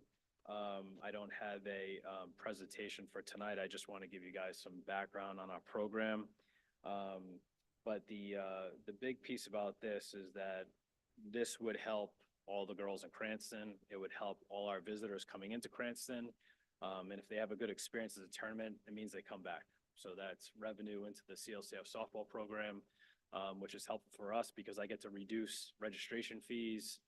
The kids that can't afford equipment and socks and shirts and bats and gloves, we're able to help out because it doesn't matter what socioeconomic status you have, you should be able to play sports. Since COVID, there's been a lot of depression, a lot of cell phones, people in the house playing Fortnite, Roblox, whatnot. I mean, we know all the kids that are just addicted to that. So my goal is to get more kids outside, more kids partaking in sports. So I hope, I know there's some other issues on the table, but I'm hoping that you guys would see fit to benefit the 300 families and all the girls in Cranston with these monies. And I'll answer any questions that anyone has. Thank you. Appreciate your time and you for everything that you do for the city and for the organization. Thank you for coming here this evening. We can't have a direct back and forth, but we certainly as a committee will take your comments into mind. Thank you. Thank you, sir. Are there any other members of the public that wish to speak? Keep it short. Hi there, Stephen Morocco, 2 Belle Isle Way, Cranston, well, obviously Cranston. So I'm going to just follow up on a few things Mr. Sweeney said concerning the CLCF fields at Brayton Point. Actually, the city fields at Brayton Point. And then I'll just switch over to the CLCF building. So when we found out that the mayor, after we met with both him and the council president, that they were all for helping us with this project. And this project is really like 5.6 million. This is like the first phase. You know, we were very, very excited about it. And the reason why we were very excited about it, because originally Brayton Avenue was built for the CLCF softball program. And like anything else in life, the city evolved and they realized that the school department needed fields. So CLCF went to second fiddle, which obviously we had no problem with. But since the 1990s, CLCF has pumped in over $400,000 into Brayton out of their own money. Lights, clubhouse, storage facilities, over $400,000. We are truly a partner with the city when it comes to athletics, youth sports in this town. So we do have a right of first refusal. But I think that's very important that as a nonprofit, we are basically, we're the ones that put the most, besides the original, facility, we're the ones that have been upgrading it and doing it. So I think this is a great way to show the city and the people in the city how you can use ARPA funds and it really could make a difference. So now let me switch over to the CLCF building. On October 12th, 2023, we had our groundbreaking, and it was Councilman Renzulli was there, Council President Marino was there, and obviously the mayor was there. I invited all you guys. Most of them, I guess, couldn't make it, but we appreciated the people that came. CLCF was started in 1953 by a gentleman named Leo Castiglione. They went from 2 sports to we have now 15 sports. We take care of every child within the city. We basically run what I call the recreation program for the city. If you go to any other town or city, they have a budget of somewhere between $250,000 to $500,000 to run just their recreational programs. So we are a pure nonprofit. Nobody gets paid. So in 1974, we put up the building on Pontiac Avenue, which has meeting rooms upstairs, a small waiting area, and a gymnasium. In 2010, obviously when the flood hit, we got beat up, 6 feet of water in the building. We took an SBA loan out to fix it because we had no flood insurance. At that time, I applied in 2012 to the Champlin Foundation. We didn't have a grant writer. I applied myself with obviously the help of my younger son. He's a little bit smarter than I am. But we were fortunate enough to get a grant for $239,000 to renovate it. We didn't need all that money. We only needed $189,000. I told them that. They said, thank you, have a nice day. Well, fast forward to 2016. I applied again to renovate the building more. We got denied. Pre-COVID 2019, we were fortunate enough, again, I applied again, and we got another grant for $176,000. And that was for renovating basically about 1,100 square feet of the existing building. COVID hits, we sit on it for about a year, maybe a little bit longer. We start doing all our upgrades upstairs. And then one of the other past presidents says to me, Steve, I really think what would really make an impact if we put an addition on this building. So me like a dummy, I said, yeah, I think that's a great idea. He goes, well, good. Why don't you raise the money for it? So I applied for Champlin again to get more money, and we were denied. Yet, we went on our journey and we started trying to raise the money. That was right around, right after October 1st. I'm sorry, August. This past December, we had raised almost $770,000. All raised. Nobody, the city didn't give us a dime. We didn't ask the city for a dime, even though I believe I talked to council president about like the HUD thing or something to that effect to see if we qualified. Obviously, we didn't. Come December, we decided that we were going to, I decided that I thought we could raise the money to take care of the gymnasium too, which is another $280,000. Raise that money too. We are up right now up to $1.15 million totally raised. Never asked the city for a dime. At the groundbreaking, Mayor Hopkins turned and said, whatever you guys need, we'll try to help you in any way we can. I didn't take it figuratively or literally, but I got a phone call from him about a month and a half ago, and he said he could not believe how it was coming out. He took a tour of it. In fact, I talked to Councilwoman today about taking a tour with me before the end of the week. Anybody else who wants to, but he asked me what our needs were, and I said, well, we could use some asphalt. And there's a double play reason why we need this asphalt, because we changed some of the grades. I already got $50,000 of asphalt donated to the existing parking lot. Now, we lost space because of the addition. So if you look at the building to the right of it, we could pave all that, and it's probably about almost $50,000. We got several prices. We submitted them to the administration, and Mayor Hopkins was very happy, and he said, I think I'll get full support from the council, and I hope we do. I'm meeting with Special Olympics Rhode Island, because if there's one piece of the puzzle that we don't have, is that connect with them. And I think that would then take care of everybody. So they are hoping, and now that everything is ADA in the building, they're going to be using our fields and our new gymnasium. So I think it would be in the utmost, it would be important that we get that done. So I just want to say this, that, I really think this is something you guys should vote on tonight. I don't think this should be tabled for whatever reason. I know you have an issue right now with whatever you're going lawsuits, but this is totally different. Has no impact on your lawsuit or the administration lawsuit. This stuff should be passed tonight. We're going to run out of time, then everyone's going to have a problem. I know it's an election year. This should not be a political football, guys. This should be an easy up or down. I mean, you're looking for money for Brayton, which is part of the school department. You're looking at it for CLCF. You're looking for something else for the school department. So, I'd like to see a show of hands and say, would you support this? I really would, because it's going to make a difference when November comes. I know it's an election year, but I'm going to end with this. I don't envy any of you. You don't make enough money to do what you're doing, but I would love to see you guys take a vote on this tonight. Thank you. Are there any other members of the public who wish to speak on any docketed matter? Seeing none in person. Tom, is there anyone online?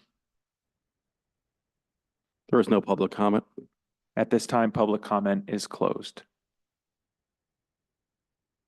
All right, new matters before the committee. This evening, we have 6-24-01 ordinance allocating 2.5 million from the American Rescue Plan Act funds for the purpose of supporting school projects, upgrading City of Cranston and CLCF properties, and providing finance assistance to small businesses. This is sponsored by the mayor. At this time, I would recommend and I'll expand on this afterwards. I'll recommend a motion to continue to the September Finance Committee meeting. Motion to continue. Second. Now that there's a motion, Director Moretti, if you'd like to. Thank you. Right now, there is a bit over $2.5 million, probably an excess of about $300,000 to $500,000 on top of this available from ARPA funds. That number is after all actions by the council have been encumbered. So for instance, what's in dispute in terms of the authorization of the use of the funds, this number is net of that.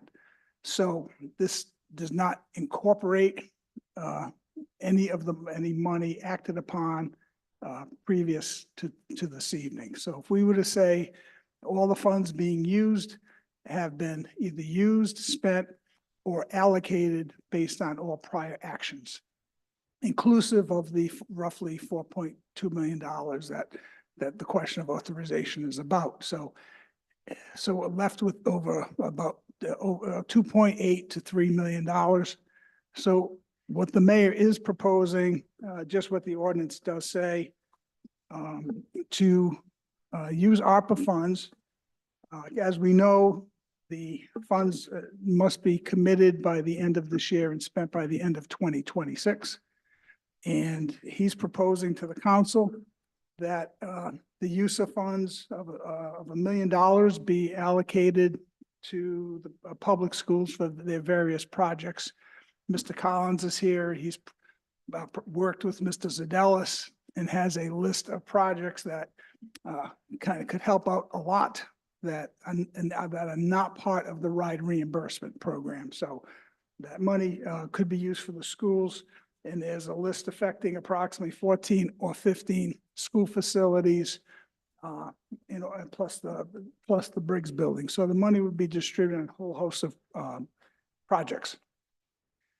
There's also $150,000 proposed for local stormwater projects.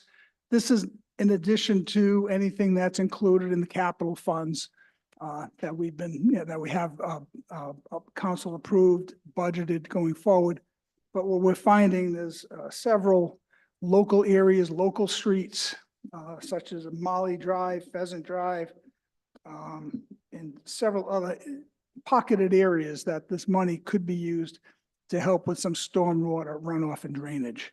And that's what that money is, would be used for. Also in this would be, small business grants. We have Director Paulino here. He could speak to that. There's, he's proposing to use, $2,000 individual grants affecting 100 businesses to do the math to get you to the $200,000.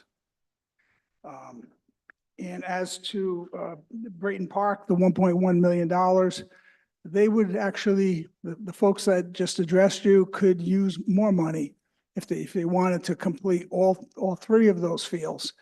But this would be what they can see as for two of those fields to have turfed. And I think they articulated it pretty well at this point. And certainly, Mr. Morocco, I believe, mentioned the Sales CF parking lot. The mayor is proposing assisting them with $50,000 to help pave that parking lot on the Pontiac Avenue facility. As to authority, again, we want to stress that we believe that council can take action, that you're not prohibited as a result of that TRO that's been agreed to, and that could be handled independent of this $2.5 million proposal. That one is not contingent upon the other. And I would refer or defer to legal on that. So with that, I'd like to introduce, if possible, please, Mr. Verdecchia, Mr. Paulino, and if Mr. Collins would like to add to the programming that he has in mind. Sure. Mr. Collins? For everyone, the copies of the school lists were disseminated previously. If we could take a motion to accept this document prepared by Mr. Collins on 5/31/24, we could accept this and take a motion to accept into the record. So moved. Second. Is there any discussion? Seeing none, all in favor, say aye. Any opposed? Thank you. So basically, you have the list in front of you. These are the more precedent items that are on a list probably 5 times their size. It starts off with the firebox replacement. The fire department has been asking us to do this for probably 3 years. That's just going from a hard line to a radio box on all the schools because they've changed their system. You have other things in there as far as some HVAC upgrades, some replacement of refrigerant that's no longer legal to use, some maintenance on some parking lots, furniture, and then close it out with the 2 new alarm systems at East and West, which East alarm system is pretty much non-existent, and West needs a total upgrade. Again, these are all, I would prioritize these as more than being necessities on the list. These are the top things. I presented a list probably maybe 2 or 3 times the size to the superintendent and the school committee. They whittled it down to this, and that's why these are in front of you.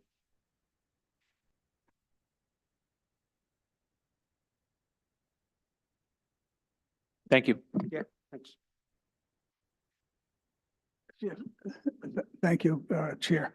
Just want to mention, the gentleman did explain the use of those fields. I think the most critical thing to realize that this is not Cranston West girls softball. It is City of Cranston softball, girls softball, affecting east to west, in the middle, north to south.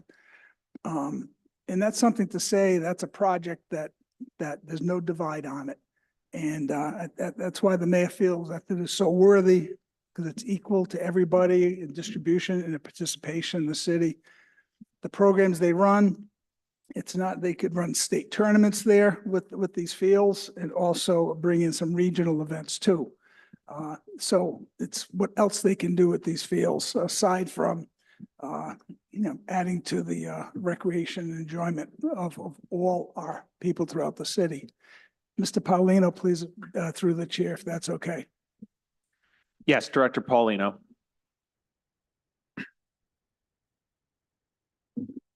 Good evening, member of the council. My name is Franklin Polino. I'm the Director of Economic Development for the City of Cranston. The Department of Economic Development requests the use of $200,000 from the Cranston American Rescue Plan Act fund to assist the city's small business that have been negative impacted due to the COVID-19 pandemic. The fund will be used for grant program which business will be able to apply through the Department of Economic Development. Why these funds are necessary? The Cranston Department of Economic Development has helped over the past year. The department has assisted over 200 Cranston business with grant funding, which has allowed business to stabilize and continue to add to the city rich environment. The city small business have faced numerous challenges during COVID. The government imposed shutdown in 2020 and 2021, caused a loss of revenue, and when business owners returned to work amidst the pandemic, many of them contracted COVID and were out for 14 days, which impacted their sales.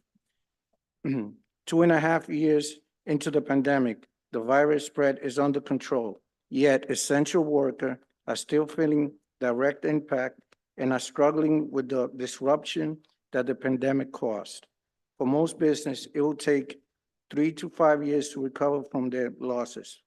By establishing a grant program with the assistance of the ARPA fund, the city can alleviate some of the financial burden, which make things smoother for business owner as they go into this 3 to 5 year recovery process. The fund will not help business in a 100% recovery, but will assist them enough to help stabilize them. Due to the force of the government shutdown and essential workers putting themselves at risk to continue supporting their family, these hardworking essential businesses should be reimbursed. These funds will help with job retention and job creation. This fund will assist with job income loss, business loss, help local business continue to be open, and put the city resident back to work and save a business that face financial hardship.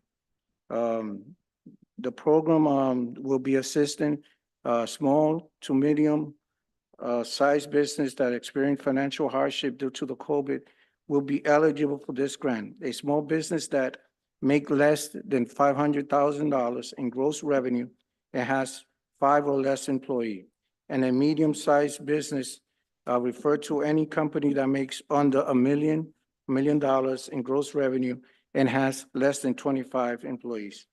Additionally, the grant will be on a first come, first served basis. An individual could apply for up to $2,000.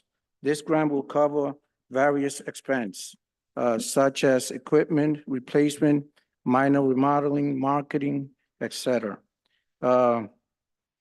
Business owner must show how they will apply this fund and how they're going to use the fund. The grant will follow the federal, state, and municipal ARPA qualification under the ARPA fund usage.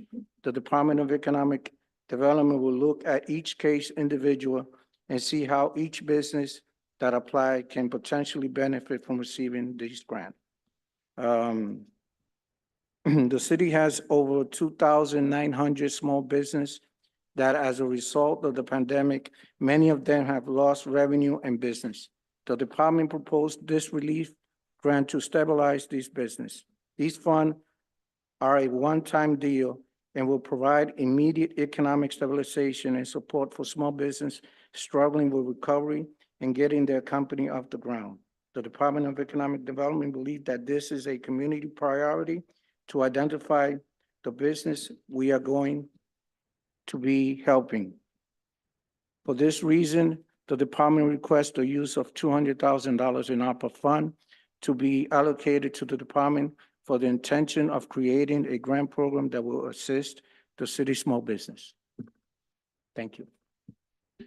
Thank you, Director. Director, and just for when the if you have the specifications for the grants written up, if you could share those with the committee, that would be, or with the council, that would be appreciated. Yes, the defined parameters, we're gonna be using is the same that we used for the, Take It Outside grant. For the small business, we'll be need them to, a sub-test. The applicant must be a Cranston-based business. The applicant has less than 1 million in gross revenue, either in 2020, 21, and 22. And also, the applicant have been negative impacted by COVID pandemic. And the applicant must be in business in 2020, 2021, and 2022.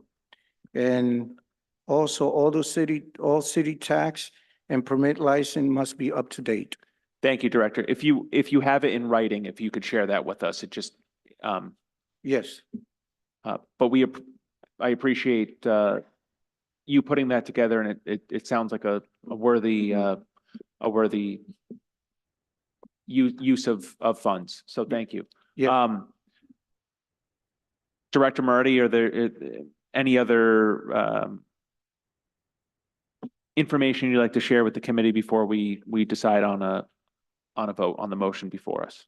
Lastly would be from a legal perspective, the mayor did not want this as trying to ram anything through. It wanted this to be independent of any actions in court at this time. And so truly asking to view this independent of that. And with that, I had spoken to our solicitor, but it would be nice also to hear from Mr. Verdecker if possible, so he can give his opinion if the funds can be acted upon at this time. So I am aware, obviously, of the pending Superior Court litigation. I am not directly a part of it, but I am familiar with it. And this is strictly from a legal perspective, understand where I'm coming from. I do not see a legal basis for not acting on this tonight, because I believe that the Superior Court action concerns a completely different issue that's confronting the committee tonight. I believe the Superior Court action is very narrow in scope, and it's strictly limited to a question of whether or not the council, in appropriating ARPA funds to the operating budget, would need mayoral, not authorization, but a request from the executive branch prior to allocating those funds. This particular resolution by the mayor does not come close to touching that issue. I mean, this seems to be a straight up request that has been made several times in the past, simply to seek the council's approval for utilizing ARPA funds for a given purpose. So the two issues are completely different. Now, I realize the council has their own attorney, so on and so forth, and I'm just giving my opinion. I just don't see there being, I don't see that the Superior Court action constitutes a legal impediment to the committee taking a vote on this tonight. Thank you. Thank you. Just for to be clear, the motion before us is a motion to continue to the September Finance Committee meeting, correct? Rose, okay, thank you. So as chairman of the committee, I had a conversation with the city council attorney, Stephen Angel, and he did recommend, and he knows that I was going to share this. He's unable to be here this evening due to another obligation. His recommendation is that we continue this until the September Finance Committee meeting, and that would hopefully give enough, is after the next date for the pending litigation, and at that time, hopefully, the issue will be resolved. So that was the legal opinion that was given to me. Council Vice President Vargas. Thank you, Chairman. I did have a quick question, just because we're talking about kind of these funds, and the director just noted earlier the amount of funds that we still have left. Should I wait until after this motion, or can I just ask a question in terms of the funding? In terms of how much exactly how much ARPA funds is left? I can try and answer it, and if Director Zadelis has a different answer, Okay, so my question is, that is the amount, 2.8 or so is the number that I kind of heard just now, roughly, from the Director, Moretti said maybe give or take 2.8. Just want to confirm that number because I have a follow-up question to that once I get that number confirmed. Through the chair to the council vice president, the amount of money of principal and accrued interest is roughly little over 2.6 million, and that fund will continue to earn interest. So what Director Moretti was trying to project was after the $2.5 million recommendation before you, it would be over 100,000 plus additional accrued interest. So roughly an additional 300,000. Okay, so that was actually my question that I had written down right here on my notes was how much in interest. So that includes the interest. So the interest, I just want to make sure we're clear is, the 2.5 you're saying, that's how much is in opera. But the additional 200,000 to 300,000, give or take, whatever is interest, that does not have to be obligated by this year. That could be used for anything that we want and not obligated from the actual project. Are you able to actually confirm that information on your end for the next finance when this is actually discussed? The chair to the council, yes, I can confirm Okay. that. I just want to make sure where that could be allocated to. If we can know that, that would be great. It's 300,000, 200, give or take on what it is, but that's funds that I just want to make sure that does not need to be committed by the end of this year. We do have our auditor here with us. I just want to know if he happens to know the answer to that question, Auditor. Yeah, DeMayo. Council You Vice President, as you were asking the question, I was asking Budget Auditor DeMayo to come up. Thank you, and- Chairman. Yeah, at this point, I'll also do the same and confirm some of the regulations just changed. I just noticed they released June's. Not a lot of changes, but we'll make sure to that point.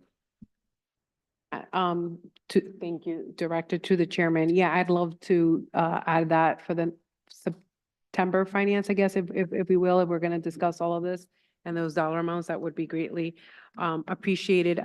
I have a few questions for the Director later on, but I'll wait until September to ask those questions. Thank you.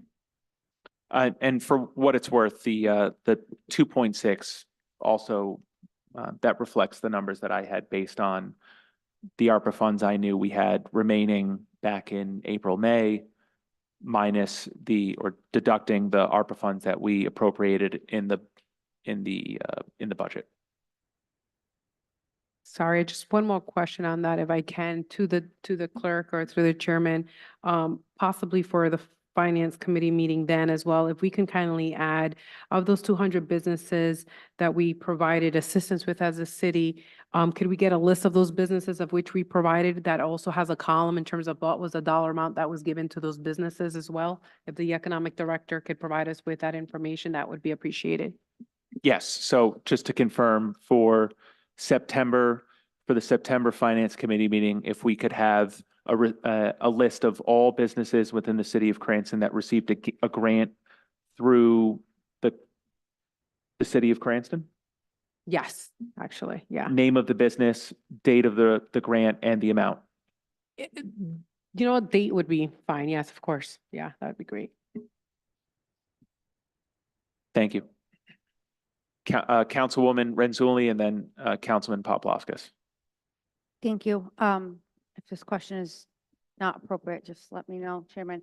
I'm just wondering if any of these projects under the $2.5 million have is it a pressing matter to get this funding as soon as possible in order to start the work?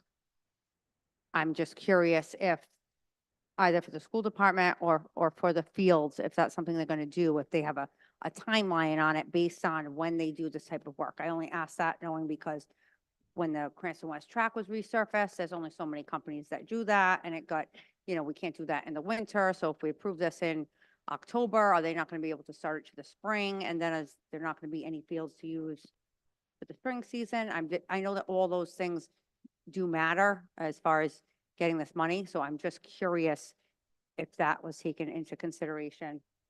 And then secondly, someone, it might have been Mr. Morocco, but it might have been Mr. Sweeney, mentioned that CLCF has put in $400,000 into those fields since the 1990s. I was wondering if CLCF is solely responsible for those fields and the work that is done there, or if Parks and Rec is also responsible, and how much money, what would be the return on the investment of turf, like per year, that they wouldn't be using for the fields that they could use for something else? I think that Probably question for the director, but the other one might, the question as far as, do they need this? Is there a more immediate need for this money to start whatever process for the turf fields in the fall so that they have them by next spring? I'm not sure exactly how that works. So it's just a question of, if we wait to distribute this money and we don't actually have a legal reason to do so, is that going to cause kind of harm to the project? I'm just curious.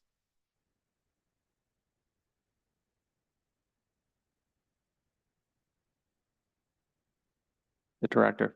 Sure, I certainly welcome any backup from Mr. DeMayo or Mr. Zadelis. But going by my understanding of ARPA is funds would need to be committed, using the word committed, by the end of this year. But by definition, if either of these gentlemen have a more succinct definition of that under the act, welcome to hear it. And expended by the end of 26. So that was Council Vice President's question. And I think that the question that she was seeking further clarification on is the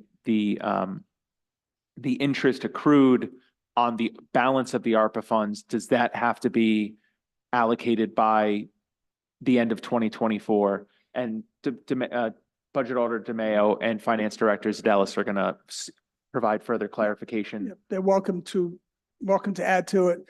But my understanding, because I was a student of this for quite a while, that interest is just part of the grant in essence. When the ARPA fund, the program came out, it was saying that the municipalities, the state entities keep the interest. And realize we're not just earning interest on the $2.5 million. There's a whole host of funds that are yet to be expended. So we're earning interest on a larger amount of money through this period. Some of the things, if I would have to kind of defer to the schools as to the $1 million projects, because then they would, I believe, in turn have to commit those funds if there's any engineering work, architectural work that needs to be done. And if it gets into the fall, it sounds tight to me.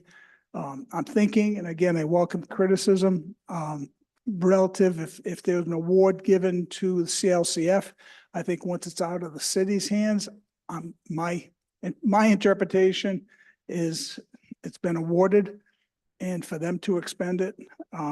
Certainly the stormwater, I think, could be an issue going into the winter months. But maybe we could have it bid. It's going to be tight. Maybe we can have those projects bid by then, and just holding off with the construction until next year. So, I defer to these gentlemen as you folks brought up, but that was my interpretation. Thank you, Director.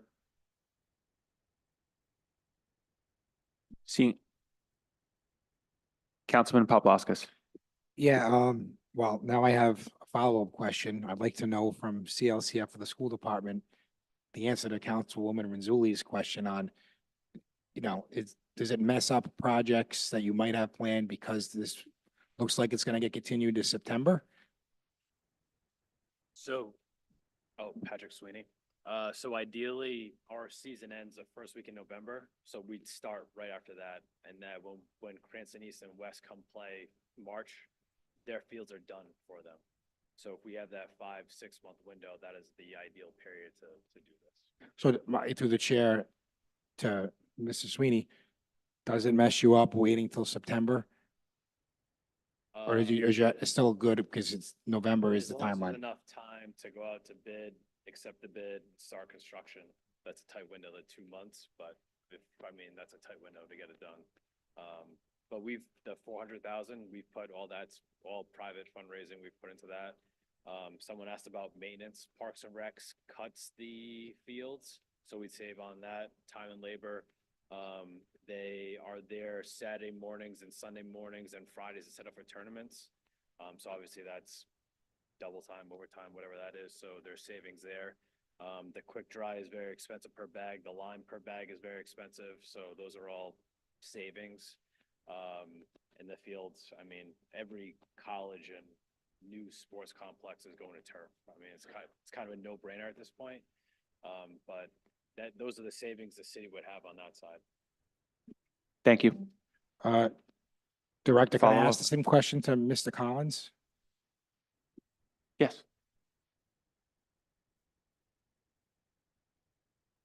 So that would kind of all depend on what we mean by committed. Is committed meaning this body votes on it and the money's committed? Does committed mean we have an architect on board? Does committed mean we have a contractor on board? Does committed mean we start a construction? So yeah, if we need to have a contractor on board by the first of the year, that's tight. That's very tight. But I would ask the question back as to what legally do we mean by committed? And that's what really is going to dictate that. Thank you, Mr. Collins. I guess through Thank the you. chair, to the administration. Can we get a definition of the money being committed?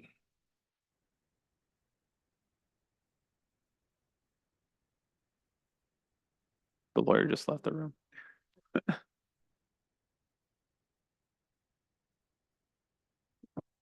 In terms of the definition of money being committed, it's the regulations that Auditor DeMayo just spoke to. The IRS came with very specific language that committed means a contract.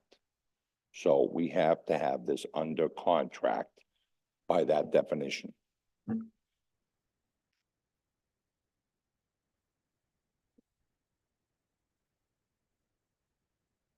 Contract by architect or contractor by contractor, two big different things, right? Architect can happen pretty quick.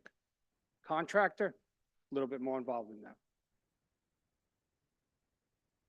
We might not get an answer on that. Chair, so my comments will be simple. I'm going to vote no after just hearing that on this motion to continue tonight, just for the reason of, I don't think we have time to wait. Even if we did pass it out of this body, it would go to the full council, might give some more time. I know, I'm leaning on, legal counsel, Attorney Videcchia that spoke tonight that said we could do this. I know you said you had received other information from our council attorney, but, I didn't receive that information, so I'm gonna lean on Attorney Videcchia, this evening. So I will be voting no on the continuance. Thank you. Councilman Campiano and then Council President. Thank you, Chairman. I am concerned about the time sensitive about this. Have to go to full council after this and be kicking the can down the road. If it is legal and the funds are there, I would not be for continuing it. To be honest with you, I was on the fence when I first saw this and what was involved with it, but after hearing Molly Drive would be addressed, I almost jumped out of my chair because I got multiple calls about Molly Drive and the flooding and the damage that it's causing. Also, after hearing it's going to the schools and the great work that CLCF is doing with all its volunteers, that I hate to lose that. So if the funds are there, I would be all for passing this today. Thank you. Council President. Thank you. Through the chair, I see Auditor DeMayo first, and if he has something to say, and then I can speak if that's okay. Just to expound on Mr. Collins' explanation, some of the items in his list will be on the contract, could be on the contract tomorrow. It's very simple. It's a process that's going to take place. It's a contract that they're going to use. It'll probably meet their lending requirements. I think the biggest concern here is if some of these projects are larger, that we have to define what's on the contract.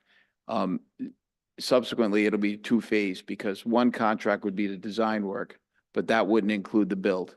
So you've got design work and then you've got the contract for completing the project.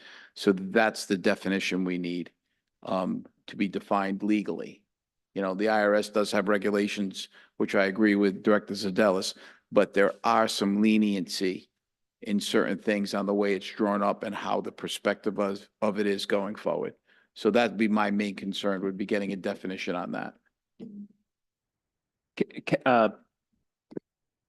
We have clarification of that definitive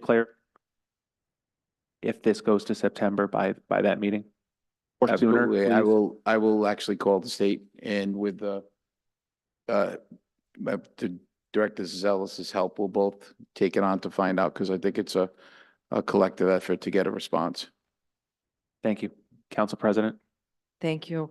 I just want to state that I will be in favor of the motion to continue this evening. I very much respect and will heed the advice of the council attorney, Attorney Angel, and his communication to you as the Chair of Finance in lieu of his absence this evening. In addition, for other council members who may be pondering it, remember this evening as well. We have a lot of unanswered questions. I don't think that the time is ripe to hear this matter at this time. So again, for the complexities of the litigation and out of a deference to our council attorney, I will be voting for the continuance of September this evening. Thank you. Councilwoman Renzulli, but I've given everyone an opportunity, so you may speak. Yeah, you have the floor. And then I'm calling for a vote. Thank you, Chairman. I do not have a vote tonight, but I just want to throw out there that if this passed out of committee, it would need to then be voted on at the full council. And perhaps if it passed out of committee and some of these answers could be available to us and the council attorney would be here at the full council, if everyone is not satisfied at that time, it could be voted down. But this kind of, by passing it out of committee, it would give it a lifeline perhaps to deal with some of those things and get the unanswered questions. And I, for one, think that's a good compromise. Obviously, if you guys don't think so, then you will continue it. But I just wanted to put that out there as an option that hasn't been brought up yet. Because as everyone said, we're on a tight timeline and we do have some, conflicting legal opinions, and we're always going to have that. But so if we can save this between now and the end of the month, then don't pass it at the end of the month, but use a few weeks to maybe pass it. Thank you. Thank you, Councilwoman. And thank you for the comments of the committee. I support the continuance to the September meeting. I think it's difficult. I think it's impossible for us to remove this from the larger context of the litigation revolving the ARPA funds. And if there are only $2.6 million remaining, then I think we need to have a thoughtful conversation and discussion as a finance committee on what we're going to do. And we're not going to get an answer to exactly what is left until after that the litigation that was brought upon that was filed against the city council by the mayor until that end of August date. So that's why this would move to September. So for that reason, I support the continuance to the September meeting. And at this time, clerk, please take the roll.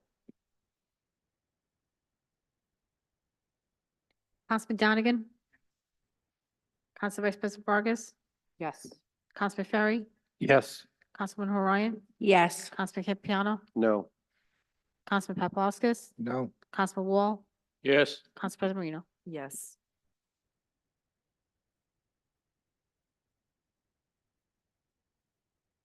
Okay, next we have ordinance 62402, ordinance ratifying the memorandum of agreement with IBPO International Brotherhood of Police Officers, Local Union 301, July 1st, 2024 through June 30th, 2026, sponsored by Mayor Kenneth Hopkins, excuse me.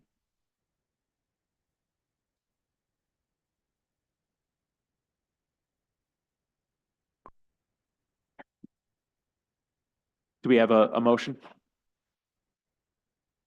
Motion approved. Do we have a Second. second? We have a second, Second. Director? Second.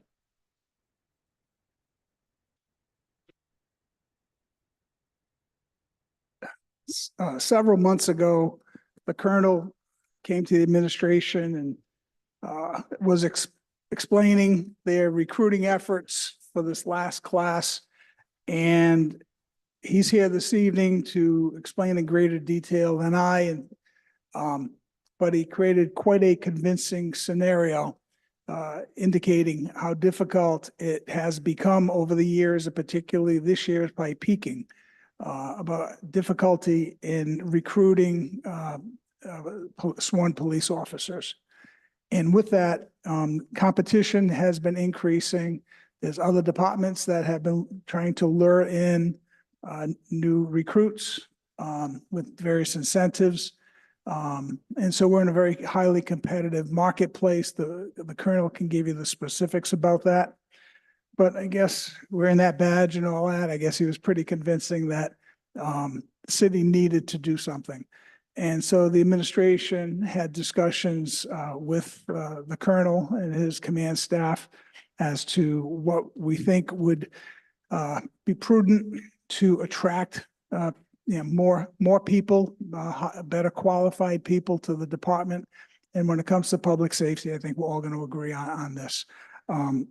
So with that, at the conclusion of that discussion, as to what we think would be financially prudent to the taxpayers, yet be able to be competitive and attract recruits to the department, we're requesting the council approve an MOU that the mayor has with the union, the IBPO, relative to the contract there. We're basically smack in the middle of at this point. So this issue wasn't waiting for the next contract negotiations. So in essence, recognizing this, the union has very strong support for this MOU and requesting the council. And what it essentially does, it's trying to it's adjusting the salary scale. What it is using the existing salary steps for patrol officers. It's really shrinking the amount of time it would take a patrol officer from entering the police department to getting to top step. The existing contract calls for an entry level salary, a year step increase, a year after that, and a year after that, to get the salaries in the base level to a little over $80,000 in that. So it'd take 3 years to graduate to that level. What this does, it accelerates the step increases. So where there was, after waiting 1 year, now it's waiting 6 months to get to the next step. And then it's waiting that one more year, 1 second, another 6 months to get to that 2-year step, the existing, and then waiting 1 year to get to the 3-year step, which in total is really bringing it down from a 3-year wait period to a 2-year wait period, with accelerations in between those 2 years that weren't there before. So that's what the proposal is at this time. And certainly the colonel is much more interesting than me. So if it's okay to have the colonel come up and speak to the council, please. Colonel, the floor is yours. Thank you. So as mentioned by Chief of Staff Moretti, recruitment has been very difficult, and the years of getting hundreds of applicants are far over at this point in time. A lot of it has to do with the job market the way it is. There's jobs that pay much more than police officers, jobs you can work remotely from your home, where you don't have to work weekends, holidays, and nights. And a lot of the younger generation, they're not aspiring to be police officers like many of the people were when I first started in 1990. So they're much more in tune with the competition. So if you look around the state, police officers, prospective police officers are looking at not only starting salaries or when they can get the top step, as Chief of Staff already mentioned. This basically accelerates the process to get to top step. And a lot of departments have done this. We're always trying to compete with the other departments such as Warwick, which pays very well. State police, we quite frankly can't compete with their salaries and some of the benefits they have, but we believe we're in a good situation, but this is a national crisis. It's not just here in Cranston and Rhode Island, it's throughout the country. So this was a way to attract more applicants. I can tell you that when I first came here, we had 400 to 500 applicants. This last process we had, last time around, we had 73 applicants, which is a big decrease. But most interesting is only 18 passed the agility test and the written exam. So 18 people for several positions is not a good number. And by the time we did our roller board interviews, we were down to 5 applicants, even though we have 6 vacancies, and 1 applicant failed the pre-academy agility test. So he's out. So we're down to 4 applicants and we have, 5 vacancies. And that completely extinguishes our list. We used to have a hiring list of 60, 65 qualified applicants that we would keep in place for up to 2 years. So now what's happening is we're recruiting every 6 months. And that's at a cost of approximately $2,000 to $3,000 per recruitment process. We have to pay for Police App, which is the platform we use to get the message out that we're hiring. So starting tomorrow, more than likely, we're going to be recruiting again. And we're hoping that this passes so that when prospective employees look at the comparison between Cranston or whether it be Warwick or another department, they're going to look and say, hey, and rather than wait 4 years to get the top step, I can be at top step in 3 years. It may be sound like a small thing, but I can tell you that the prospective applicants look at every dime, every benefit that we're giving. We have a lot to offer in the Cranston Police Department other than money. So I don't want to say money is the only thing, but of course it's important. So I really appreciate your support on this. If you could vote in favor of it. I think it's needed, and the new contract negotiations will start, in a year from now, but there's departments that are offering incentive pay, just signing bonuses. We don't do that. We don't have a lateral transfer program where an officer can leave one department, come to Cranston without taking the entire process for written tests and all the things of that nature, because we can't, because of civil service rules. But some departments are really grabbing other officers that graduate the police academy with weeks on that department, and they're literally enticing them to join another department, much to the chagrin of that city and town who funded that applicant to go to the police academy. So it's a dog eat world out there right now in the policing world. Luckily, we've been doing pretty well. We haven't lost a lot of officers, but I have to think that at some point in time, if somebody's offering, better rates or better salaries or better benefits, that's absolutely a possibility. So this is a step in the right direction. I think it's going to help us in our next recruitment process. So I'm hoping that you'll support this. I'd be glad to answer any questions that the council has. Councilman Paplaskas. Thank you, Chair. Colonel, thank you for being here. You mentioned lateral transfers. If you do entice somebody to come to Cranston that has gone to the municipal academy and qualifies, do they still get the benefits of this MOU coming here, starting with a clean slate? Yes, it doesn't matter if you graduated the academy and you join the Cranston Police Department, or you go through the regular process of every other applicant and we select you. You don't have to go to the academy. You just have to do the field training program here. Some departments don't require you to take the written test, the agility test. That's literally an interview and a psych exam, and then you're on that department. Because of civil service rules, we can't do that. And quite frankly, I feel having them go through the whole process, whether you're a police officer somewhere else, shows the commitment that you want to come to the Cranston Police. You're physically fit, be able to take the test. So we have had some people come from other departments. That's slowed down quite a bit. And we are still getting some good applicants. We have 6 that just graduated the academy. They're in field training now. And we have 4 going to the academy in August. But we have 2 vacancies. One that will be in July, but 1 vacancy, we didn't have enough qualified applicants to fill that vacancy. Otherwise, we would have sent another recruit to the academy. Chair, I just want to say I'll be in support of this this evening.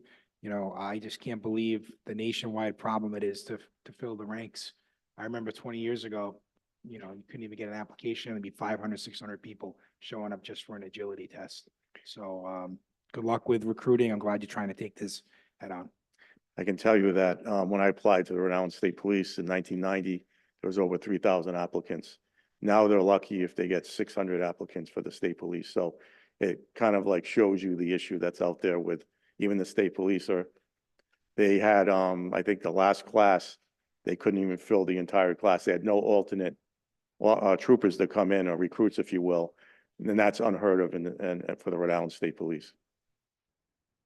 Council President. Thank you, Councilman Donegan. Thank you, Colonel, for the information this evening. I think we're all well aware and recognize the difficulty in terms of recruiting officers and even retaining them, the retention.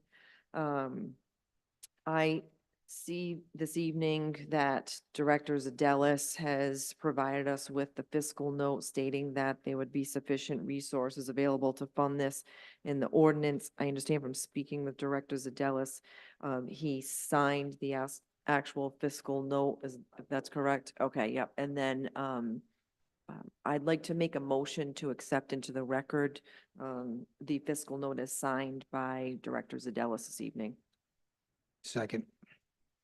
Any discussion on that motion? Seeing none, all in favor say aye.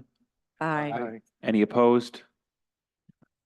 And along those lines, it's my understanding that the adjustment, the increase for fiscal year 2025 would be $68,447. Is that right, Director Zadelis? Just to make sure we're on the same page.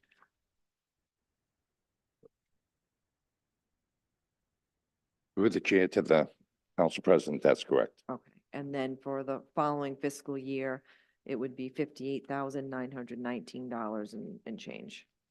Through the chair to the council president, that would be correct. Okay, thank you. Right. I will be in support of this this evening, and that's all I have. Thank you, Colonel. Thank you, Council President. Is there any other discussion? The motion is to approve. I'll also be voting in support of this. Clerk, please take the roll. Councilman Donegan? Yes. Council Vice President Vargas? Yes. Councilman Ferry? Yes. Councilwoman Horoyan? Councilman Campiano? Yes. Councilman Paplaskas? Yes.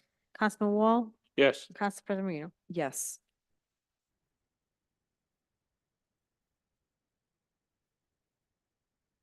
Next, we have real estate tax abatements.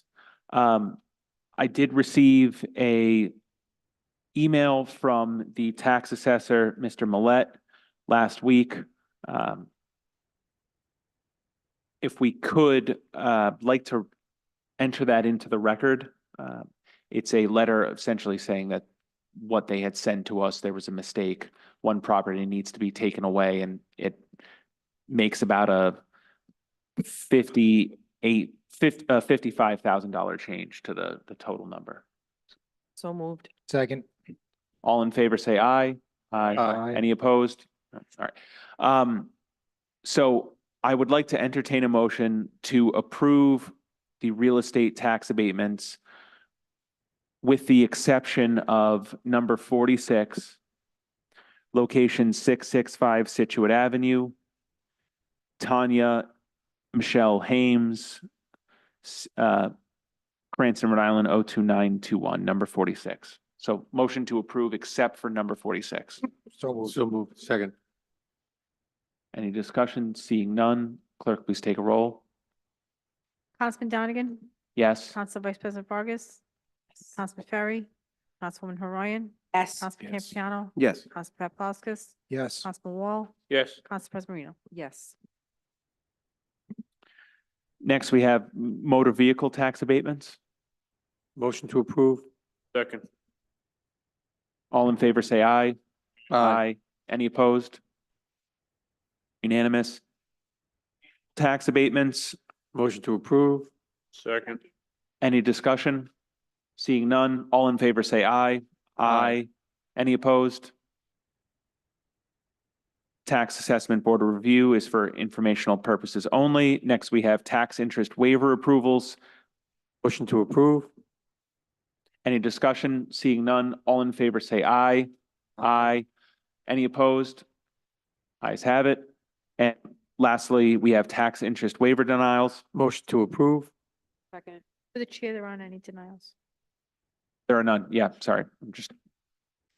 You get into a rhythm, you just start going through them and it's like, okay. Next, we have council member communications, council president, open discussion on the status of the contract for Teamsters Local Union number 251 affiliated with the International Brotherhood of Teamsters Municipal Employees term beginning July 1, 2024. This is for an open session. There is also executive session on the docket should it be necessary.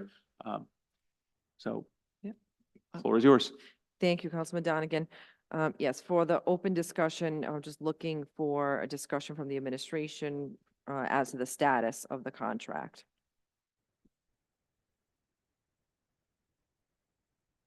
I do see director here as well. Thank you, Councilman. Thank you, Council President. We're just at the very beginning. We've just come up with our own potential ideas for the contract. We've heard what the union would like to see. If you'd like to discuss it in private, that's fine. Yes, just to be clear, Director Vivekio, thank you for joining us this evening. In open session, just the status only, not the details. If you can say, we met, we're in agreement, we're not in agreement, like what stage you're at along the process, given that it expires as of today. And then we can go into an executive session and have a more detailed conversation. We're Thanks. still at the very beginning stages. Have there been meetings? We have met with them. Initially, I had some informal meetings, but we just had one meeting recently. Director Zardellis attended with me, and we basically kind of set the ground rules and discussed what the potential asks are on each side. So we have that information. Before that, we really didn't have too much information. Okay. All right. Through the chair, maybe this is a time to entertain a motion to go into executive session. Yeah, at this time, I'll entertain a motion to go into executive session pursuant to Rhode Island General Laws 42, 46, 5A2 for So collective moved. bargaining. Second. Any discussion? All in favor of the motion? Aye. Any opposed? All right, we're going to go into executive session.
Okay, no votes were taken in executive session with the exception of coming out of executive session. At this time, we'll entertain a motion to seal the minutes of executive session. So moved. Any discussion? Seeing none, all in favor say aye. Aye. Any opposed? No opposed, that is unanimous. There's no other matters before the committee this evening. At this time, I'll entertain a motion to adjourn. Motion to adjourn, second. All in favor say aye. Aye. Ayes have it, we are adjourned.